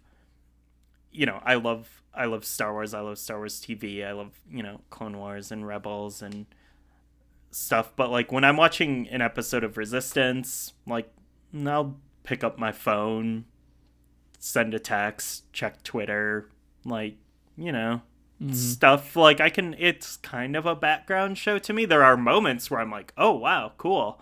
But like this is like tunnel vision for me the first time I watch an episode. And then, then in subsequent like rewatchings of the episodes, I'm like, oh, I'm like, there's so much to like, oh, I didn't catch that the first time. Oh, knowing how it ends, that's really interesting. And I think by the time, if they keep up this momentum, this pace, this just super dense storytelling, like if they keep this up through the end of even like this season, like it's gonna, it already is something really special. And like, just like the cultural impact is already like something we haven't really seen from Star Wars since like, I don't know, Force Awakens probably. Yeah. And like mainstream cultural impact. But, if they keep this up, like it's going to be something really, really special by the end. Yeah. I don't know where I was going with that, except I really love The Mandalorian. Yeah, no, I agree. It is crazy that we're halfway through. It'll be interesting to see kind of what the second half of the season looks like as far as the plot goes. We should talk about Cara Dune a little bit before we wrap up the discussion of this episode, because she's a significant character, I think. again, that's why I wonder if the next episode will actually still be on this planet, even though it seems like it seems self-contained. It seems like he's taken off and he's leaving this planet behind because he's got to find somewhere safe for Baby Yoda. And it seems like him and Cara Dune have parted ways. I can't imagine she's not going to be involved in the rest of the season. Maybe not every episode, but I can't imagine she's not going to be factoring in again. So, I'm curious about where the rest of where the next episode goes and then where the rest of the season goes. But let's talk about Cara Dune. What were your impressions of her, Ryan? Oh my God, she's wonderful. She brought like another dimension to the show. To me, it would be insane for her not to show up anymore in a significant way. Because, I was texting, our Star Wars text chain. Yeah, our group chat. Yeah. About this, but like she is like such a good foil for the Mandalorian in that like she brings that same like she's similar in a lot of ways. She brings that like experience and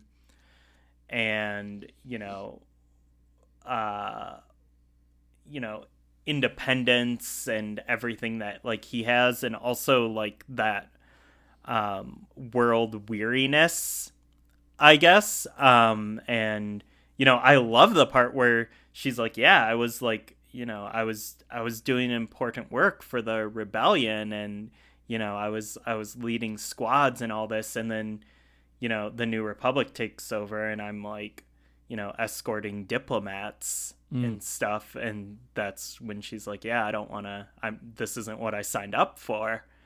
And like, and I love that. Like, she was like, I'm here to like kick ass and liberate people, and like not to, be a bodyguard for a politician. Like, and that's why she left the rebellion and the New Republic. And I thought that was, fantastic. And so, yeah, she brings that, same sort of world weariness, but she also brings like she's more talky. Like she's funny, she's witty, she's clever, she's observant of people. Like she fits into a society better, and she understands people better than the Mandalorian seems to. And yeah, so I think like she's such a great foil for his character. And she's just an incredible character on her own. Like I think she could carry a story in this universe, and I hope we see that. Yeah. As you were talking, I thought about it, and it's like, well, we definitely will see her again in the show, because we've seen footage of her in the trailers and stuff where she's not in that village, where she's in what seems more like the compound from, like, or the village, the community, whatever, from the first couple episodes, like where Werner Herzog is and stuff. So I'm certain she's going to continue to be part of the show. I'm sure she will. But yeah, it'll be interesting to see how that happens. It's kind of the way the show's been structured so far is sort of there's like a revolving cast of people that he has a connection to. You know what I mean? Be it IG-11 or Greef Karga or the Mandalorians themselves, or now Cara Dune, where, it's not really like they're all assembling into the A-team or something and they're all together all the time, but more like, those other characters are coming in and out of kind of his purview, and the show is all from his perspective. You know what I mean? You never cut to Werner Herzog kind of, having a conversation with other characters somewhere that the Mando is not privy to.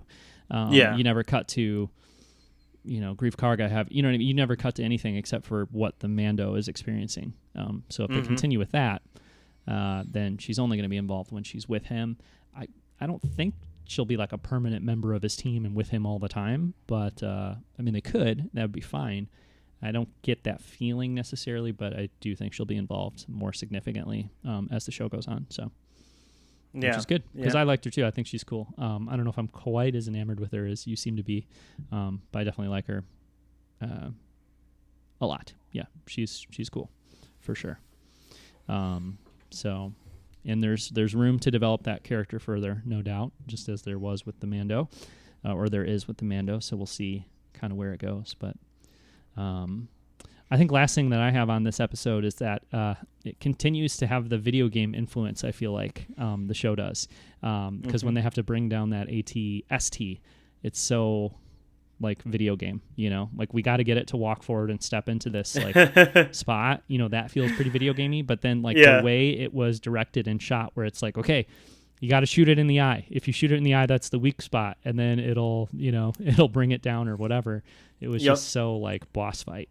Like, okay, there's 3 steps to this boss fight. Get the thing to step in the hole, then shoot it in the eye, then go over there and plant your detonator or whatever, and then you'll defeat the boss, Yeah. So, in a video game, you'd have to do that 3 times. That's true. But... Yes, you would. Yes. Yeah. But, yeah, totally. So that was pretty fun. But, no, I mean, cool action sequence. I saw...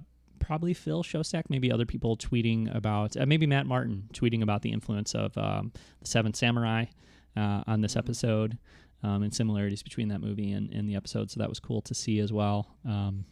Again, continuing to draw from not only Westerns, but also Kurosawa movies and samurai movies and stuff like that. So another cool element of the episode. But yeah, and like I said, another great episode to me, maybe my least favorite, but have to see where the show goes from here and maybe kind of revisit that opinion as it continues on.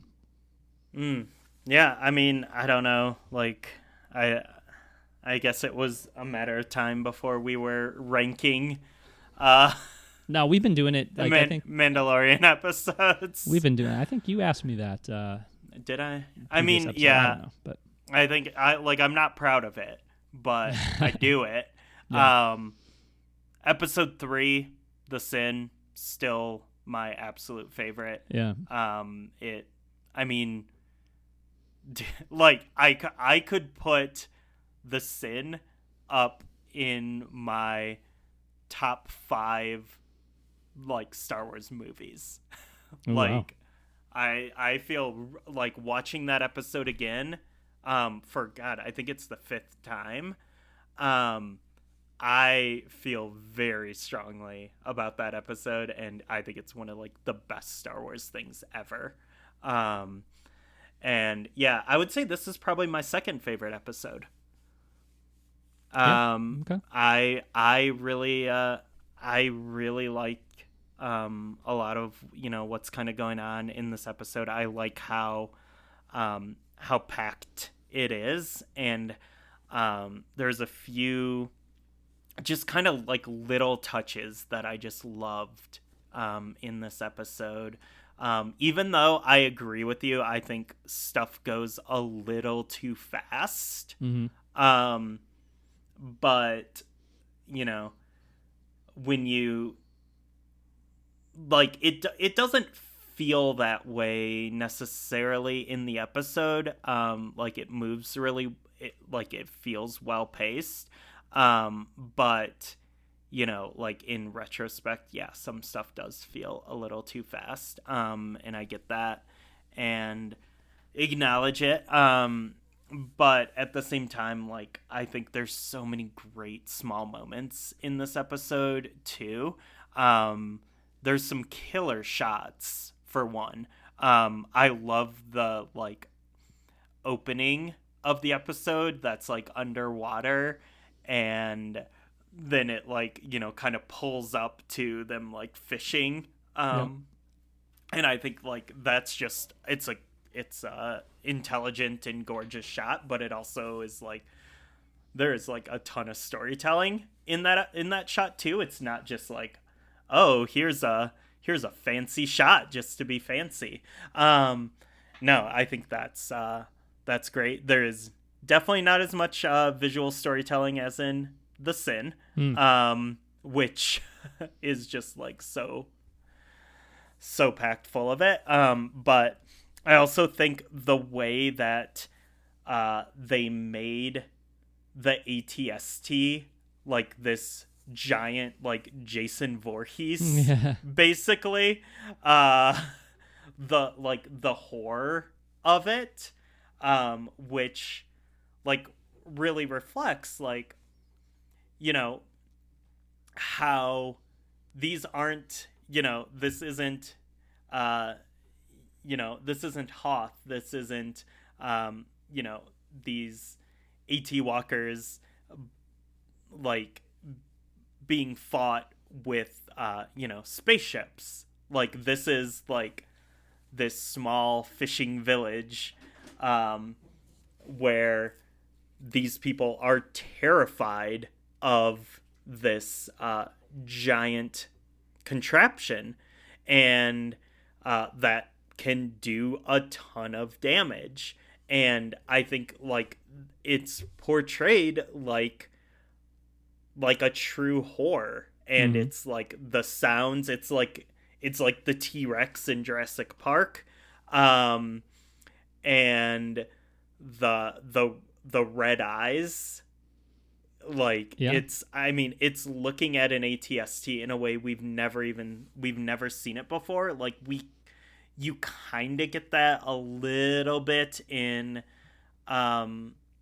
the scale of these things a little bit in Return of the Jedi on Endor, but there's also like, as that's happening, there's also like a ton of like slapsticky stuff happening, so it doesn't really hold that feeling of horror.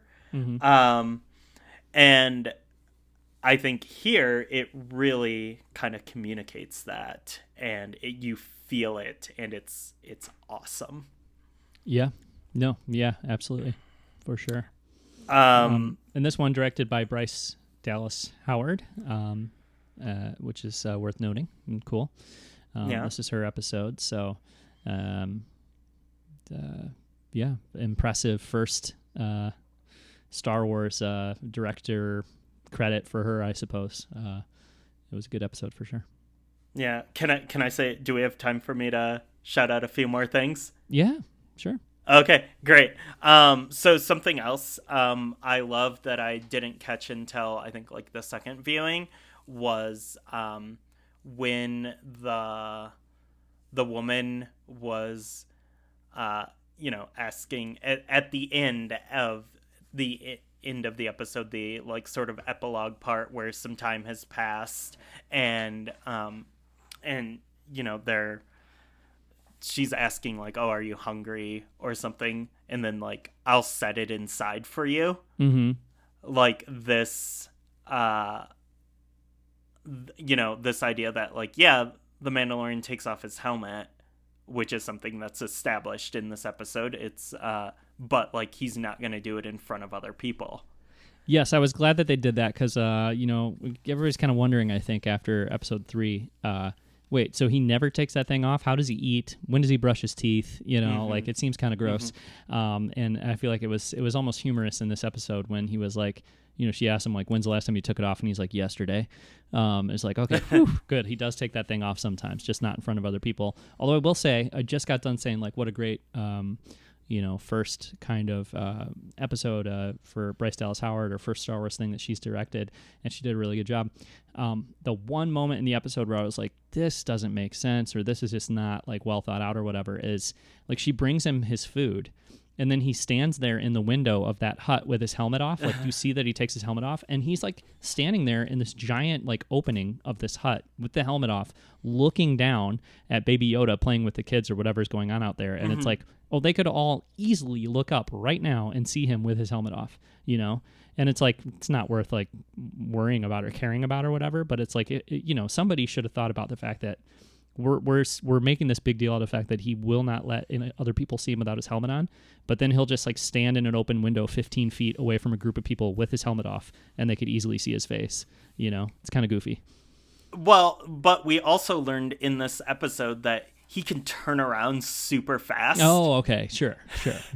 Because when the woman's daughter is like, peeking into the hut and stuff, and he like turns around super fast it's like a quick turn in a Resident Evil game. Yeah. Like you press down and X and you'll like spin around. So like, yeah, I think like, you know, if all of a sudden like a kid looked up or something, like all they'd see was the back of his head. Yeah. I don't know whose job that is, if it's like a script supervisor or, you know, the director herself or whoever, but somebody probably should be looking at that and saying, if we frame the shot this way or we, you know, direct the shot this way, it just doesn't actually work, you know. So, but I think it's fine. I think quick turn. Okay. Yeah. I think he'd be able to turn around fast enough. They wouldn't be able to get a clear glimpse. Okay. Yep. Sure. It was written into the script. Ah, okay. That's why we had that scene of him turning around all fast. Well, Ryan, you are brilliant, but I think that most audiences would be a little confused and say, "Wait, I thought he's not supposed to be seen with his helmet off. Why is he standing in an open window with his helmet off?" Well, that's why not everybody most will pick up on the audiences- subtlety of the Resident Evil quick turn that's clearly foreshadowed in the episode. Well, that's who those videos are YouTube? made for.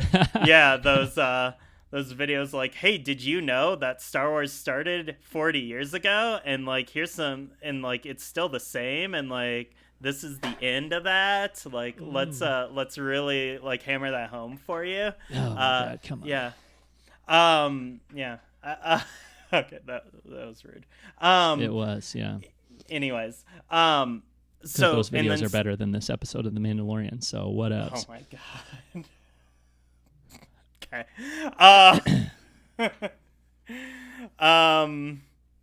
Great. So then another really cool thing with the woman is like it's a wonderful Star Wars mystery where turns out she's a pretty good shot.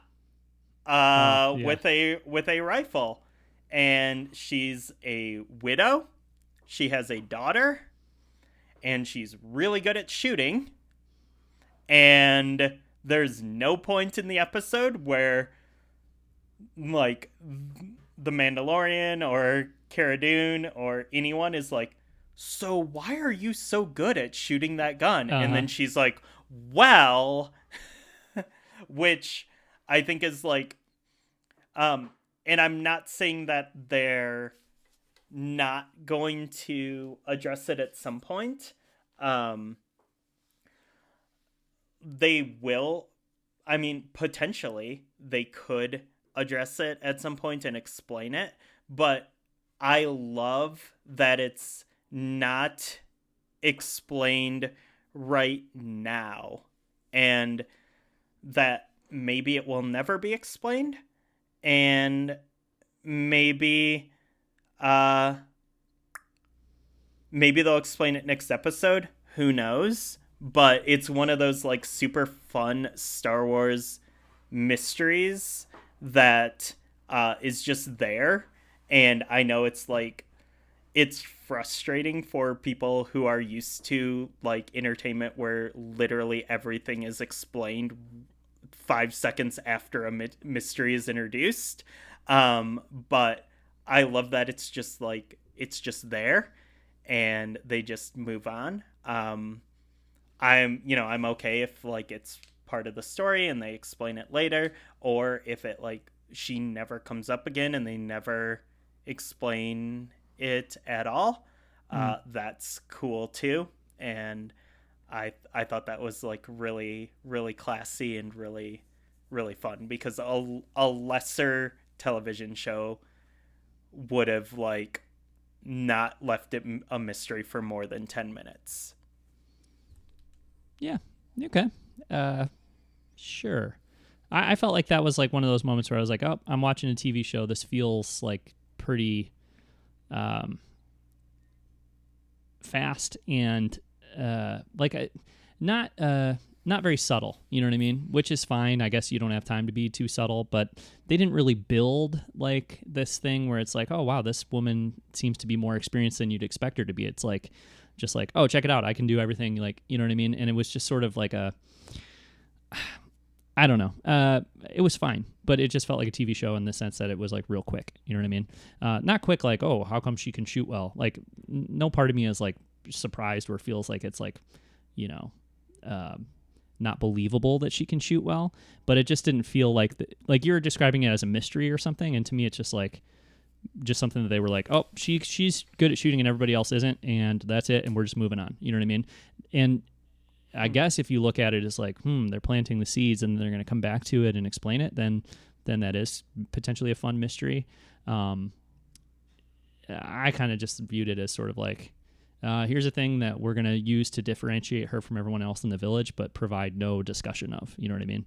So I didn't think it was really, bad, but I didn't really view it as impressive either. I was just like, oh, okay, well, I guess she's good and everybody else is bad, so that makes her different and whatever. I don't know. Is that really the way you watched this? I definitely did not watch it, Ryan, thinking like, wow, it's so impressive that she can shoot well and nobody else can, because now it's a big mystery that everyone's going to be like, who are Rey's parents? Why is this woman good at shooting? I didn't view it that way at all. It just felt like... I didn't say it was a big mystery. Well, you're saying like, oh, I'm so impressed at like the fact that like the way they provided this information to the viewer. Yeah. And to me, it was like a very... It was just like so many things in this episode. It was just quick and, something that we're just going to be like, oh, she's good at shooting and that makes her cool. And it does make her cool. But I don't feel like there's any like greater depth to it than that. At least it doesn't seem to hint at any greater depth than that to me, that it was going to return to it and explore it or, anything like that. Well, that's what I was saying. Like they left it open, like maybe they'll explore it, maybe they won't. But I thought it was done really well from the scene where, they were like, okay, who here can shoot? And then there's like this like slow pan of the crowd and she like looks around, kind of hesitates and like slowly raises her hand. Like, I don't think that was like a super quick thing where I'm like, whoa, this is happening too fast. Like, do they even know what they're doing on this show? Like, no, what I'm saying is that like this entire character's arc is done in like 5 minutes of this like episode versus, again, like what I was talking about before, if like we met this character in this episode, we spent some more time with her in the next episode, where this character's story was like drawn out a little bit, I would feel like, oh, they're developing a story. Instead, I feel like you're basically presented a character's complete story within this very brief episode, and so I just don't feel like all that impressed by the development of really any of the characters in this episode. It just is like, it's just so fast. It just all happened so fast, which is weird because the Hollywood Reporter is saying that the show is too slow. But to me, it was just like, it all happened so quickly. The romance between her and the Mandalorian, or proto-romance, or whatever you'd want to call it, just all of it is just like so quick, Like she's like just so impressed with him the second he gets there, and like she's the one character that he relates to or connects to or whatever, and and that's fine. Like it all is fine, but none of that stuff to me is super impressive in this episode because like I don't even feel like they took the time to really develop that in a more, I don't know, kind of step-by-step process. It was just sort of like, we have to do all of this in this one 40-minute episode. So they're going to meet, they're going to have a connection, they're going to split. Like before you even barely could feel the connection, he was like, I don't belong here. I'm outie. See you later. You know what I mean? And it was just like, whoa, we just went through the whole cycle of this entire relationship in this one episode. Mm-hmm. And it's fine, but it's just like, I'm not too moved by any of that stuff myself. So I think it's just good storytelling. Like, I think, as a viewer, like it leaves it open enough where it's not like I don't know what's going to happen the next episode. Like, they told enough of that story that, like, okay, I felt this, this, like, I guess, like, missed connection here. There's interesting people everywhere. That was a cool, like, mini story. Or if it also has an equal amount of potential to be like something that factors in later.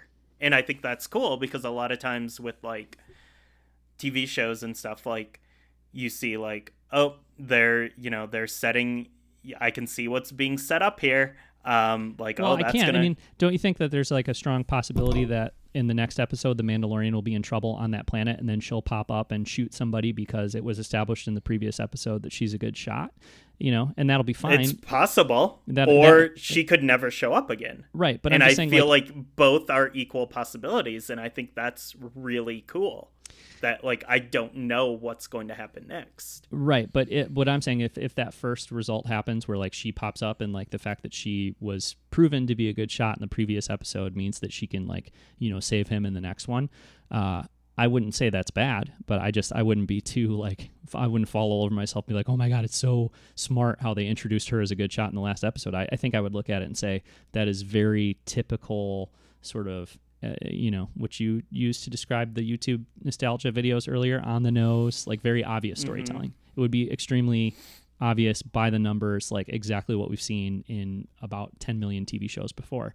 And that wouldn't make it bad. It just wouldn't make it anything like all that special, I don't think, if that's where they go with it. And yeah, it kind of seems like that is maybe what will happen. Or maybe she'll never show up, or maybe it'll be something that we didn't anticipate. Hopefully it'll be something we didn't anticipate. Then I would be like, oh, wow, that was clever. That was smart. To me, the way that this episode moved and kind of told these smaller character stories just felt like very typical, basic TV storytelling, which is fine. But, most of the show has not felt that way to me. But some of the stuff in this episode kind of did. Yeah, but I think like that would be a problem because we were talking about like those two like goofy guys who like hire the Mandalorian and whatever, and like how they kind of like that kind of sucked. And I think like this would all be a problem if there wasn't so much other storytelling that moved the story and like showed layers, like peeled back layers of the story in this episode. If all this was a thread of the week, and it's like, oh, Mando shows up, he solves the town problem, and then moves on.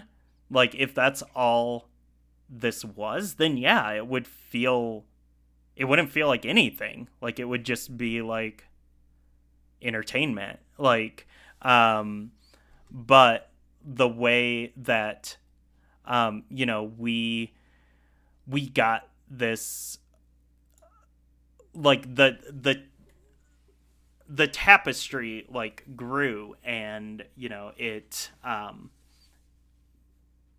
in this episode, like we got the perspective of Cara Dune, like a former rebellion soldier. Like, we got this perspective of, like, what happened to those rebellion soldiers. Like, that tells us a ton about the greater Star Wars universe, because she's probably not the only one who feels that way. I think we got the stuff with Baby Yoda. The part with the frog was incredible, because there's, episode 2, Mandalorian is like, Baby Yoda gets the frog in his mouth. Mandalorian's like, hey, spit that out. And he doesn't, and he just swallows the frog. And then we come back to that in this episode, and he catches the frog, which, it's a frog that the girl was chasing at the beginning of the episode. And then,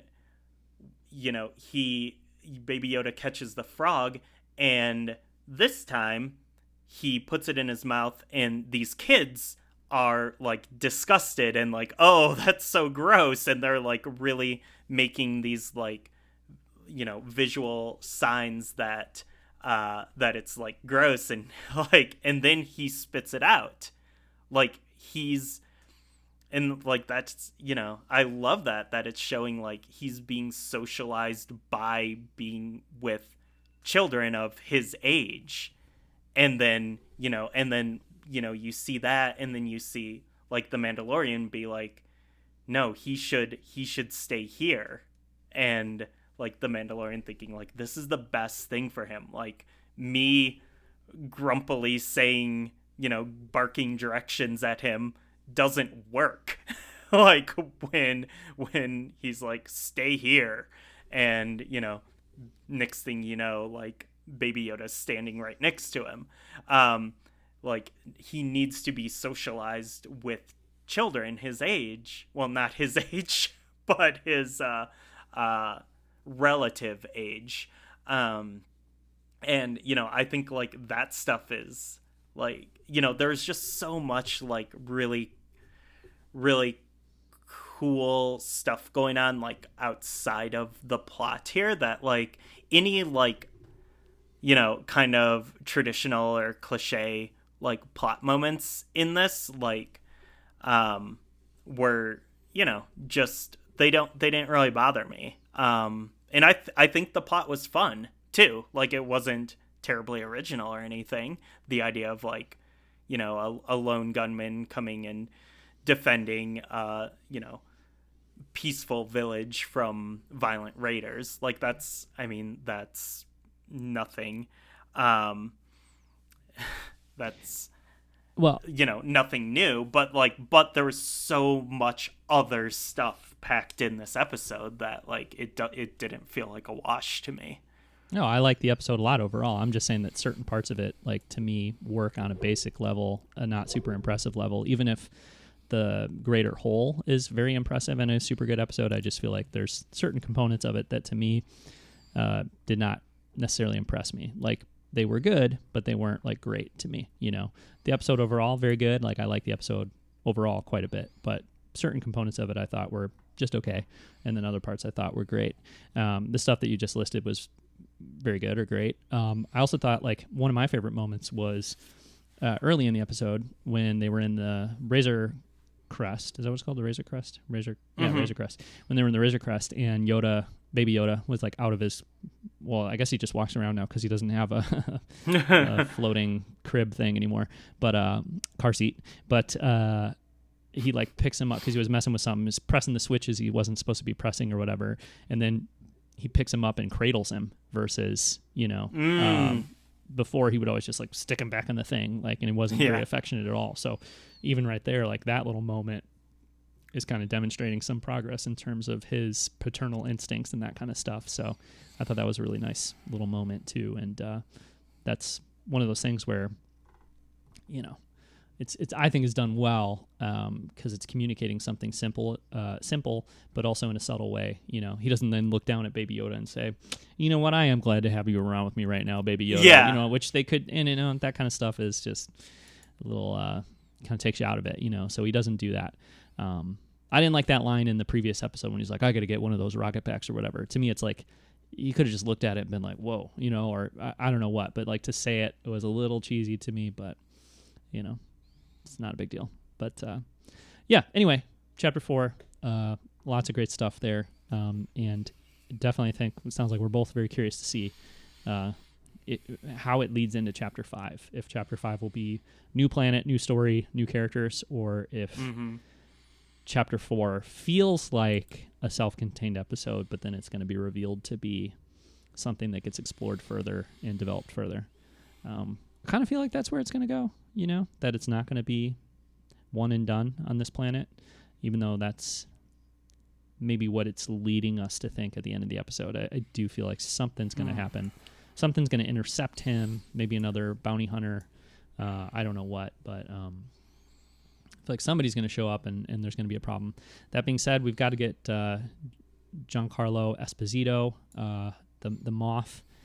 We got to get him into the series here pretty quickly, I would think, and more of an Imperial presence again. We're going to see TIE fighters, more stormtroopers, I'm sure. So I don't think he can stay on this planet too long. But, I could see maybe, one more episode on this planet, and then maybe wherever he's headed for after this, or tries to head, gets intercepted by the Empire or something, and then the last couple episodes are more focused on that conflict again.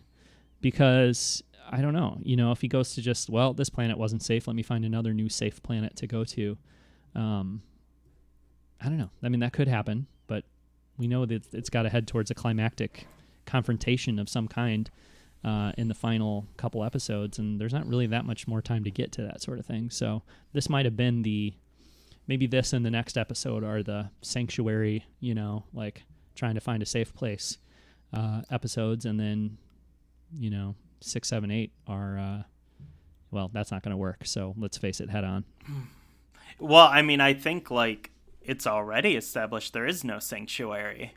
Like he. But don't you think he is wanting to find? Like he's like, well, this planet's not safe. So. He can't. Well, no, it's not the planet. It's the tracking. Like they're gonna track Baby Yoda no matter where he goes. Mm-hmm. That's how that bounty hunter found him. Yeah, but do you think he's going to go straight head on back towards his enemies now in the next episode? I don't think he's going to do that. I think he's still going to try to probably find somewhere to avoid them, but he'll just have to stay with Baby Yoda to protect him. At least that's how I interpreted his perspective at the end of this.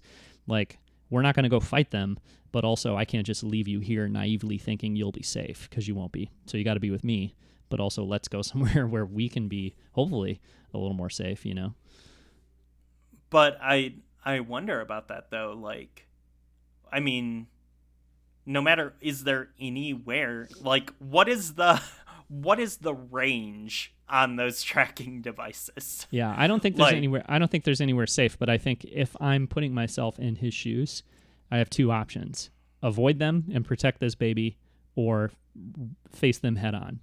And I don't think we're at the face them head on point yet. So maybe he's going to go back to Nick Nolte, or maybe he's got some other friend somewhere that we don't know about yet that he's going to try to find. Or maybe he's, like, where are the Mandos at this point? We don't know that in Chapter 4. Maybe they've headed somewhere to buckle down, and maybe he'll meet them there. But I don't think he's going to go back to wherever Werner Herzog is, guns blazing, trying to just, I can't keep this baby safe, by hiding him, so we're just going to try to kill all of you. Like, I don't think that would work either. So it's got to be, I would think, trying to find some place to, I don't know.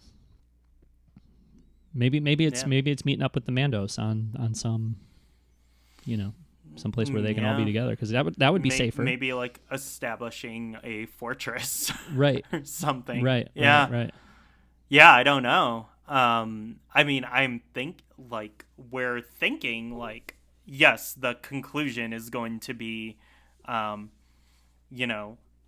cutting the cord on this, this tracking, this string that the mercenaries and bounty hunters have them tied to, and and the client and everything, cutting that string. But I mean, I don't know. Like, yeah, like, what if that's not the end of the conflict? Yeah. But we're assuming that's kind of where it's going, and that it's going to go there in the 8th episode of season 1. Right. But this show has, surprised in a lot of ways. It's also, like, I think in this episode, gone a bit more traditional and, like, grounding and establishing things. Mm-hmm. This episode was called Sanctuary, and I think it was, I think that's a very apt title, because it's like, it was a sanctuary, a comforting story for the viewers, in as much as it was like a comforting idea for the characters. But now, like, I am kind of ready for it to, like, go back to defying expectations again. Yeah. And I think, like, that's where the show really, really kind of sings. Agreed. Okay, we better wrap there. Ended up being a beefier Mandalorian conversation than I expected, but that was good. So we will call it for this episode. There's 2 episodes left until The Rise of Skywalker. So we are getting closer. I would think maybe one of those 2 episodes, Ryan, we'd focus a little more on final kind of speculation and final kind of thoughts leading into The Rise of Skywalker, about the movie, the characters, where we think it's going, that kind of stuff. But no doubt there will be plenty of Rise of Skywalker news kind of coming out as well. I know that tomorrow the cast and crew is doing a Q&A, like a live Q&A being streamed on Twitter or something like that. So, I'm sure we've got plenty more promotional stuff on the horizon here, which we don't have to talk about all of it on the show, but it'll be exciting nonetheless. So, but yeah, until then, you can catch everything we do at blockaderunnerpodcast.com. You could email us and share your thoughts about The Mandalorian, The Rise of Skywalker, or other Star Wars related things at blockaderunnerpodcast@gmail.com. The show is on Twitter at Blockade Run. Ryan, you're on Twitter at Brandwarf, BRAWNDWARF. All right, and do check the notes for links to Dave's blog and his comments about the Star Wars Kabuki performance. And that'll about do it. And we'll be back next week with episode 134. Thanks very much for watching and or listening.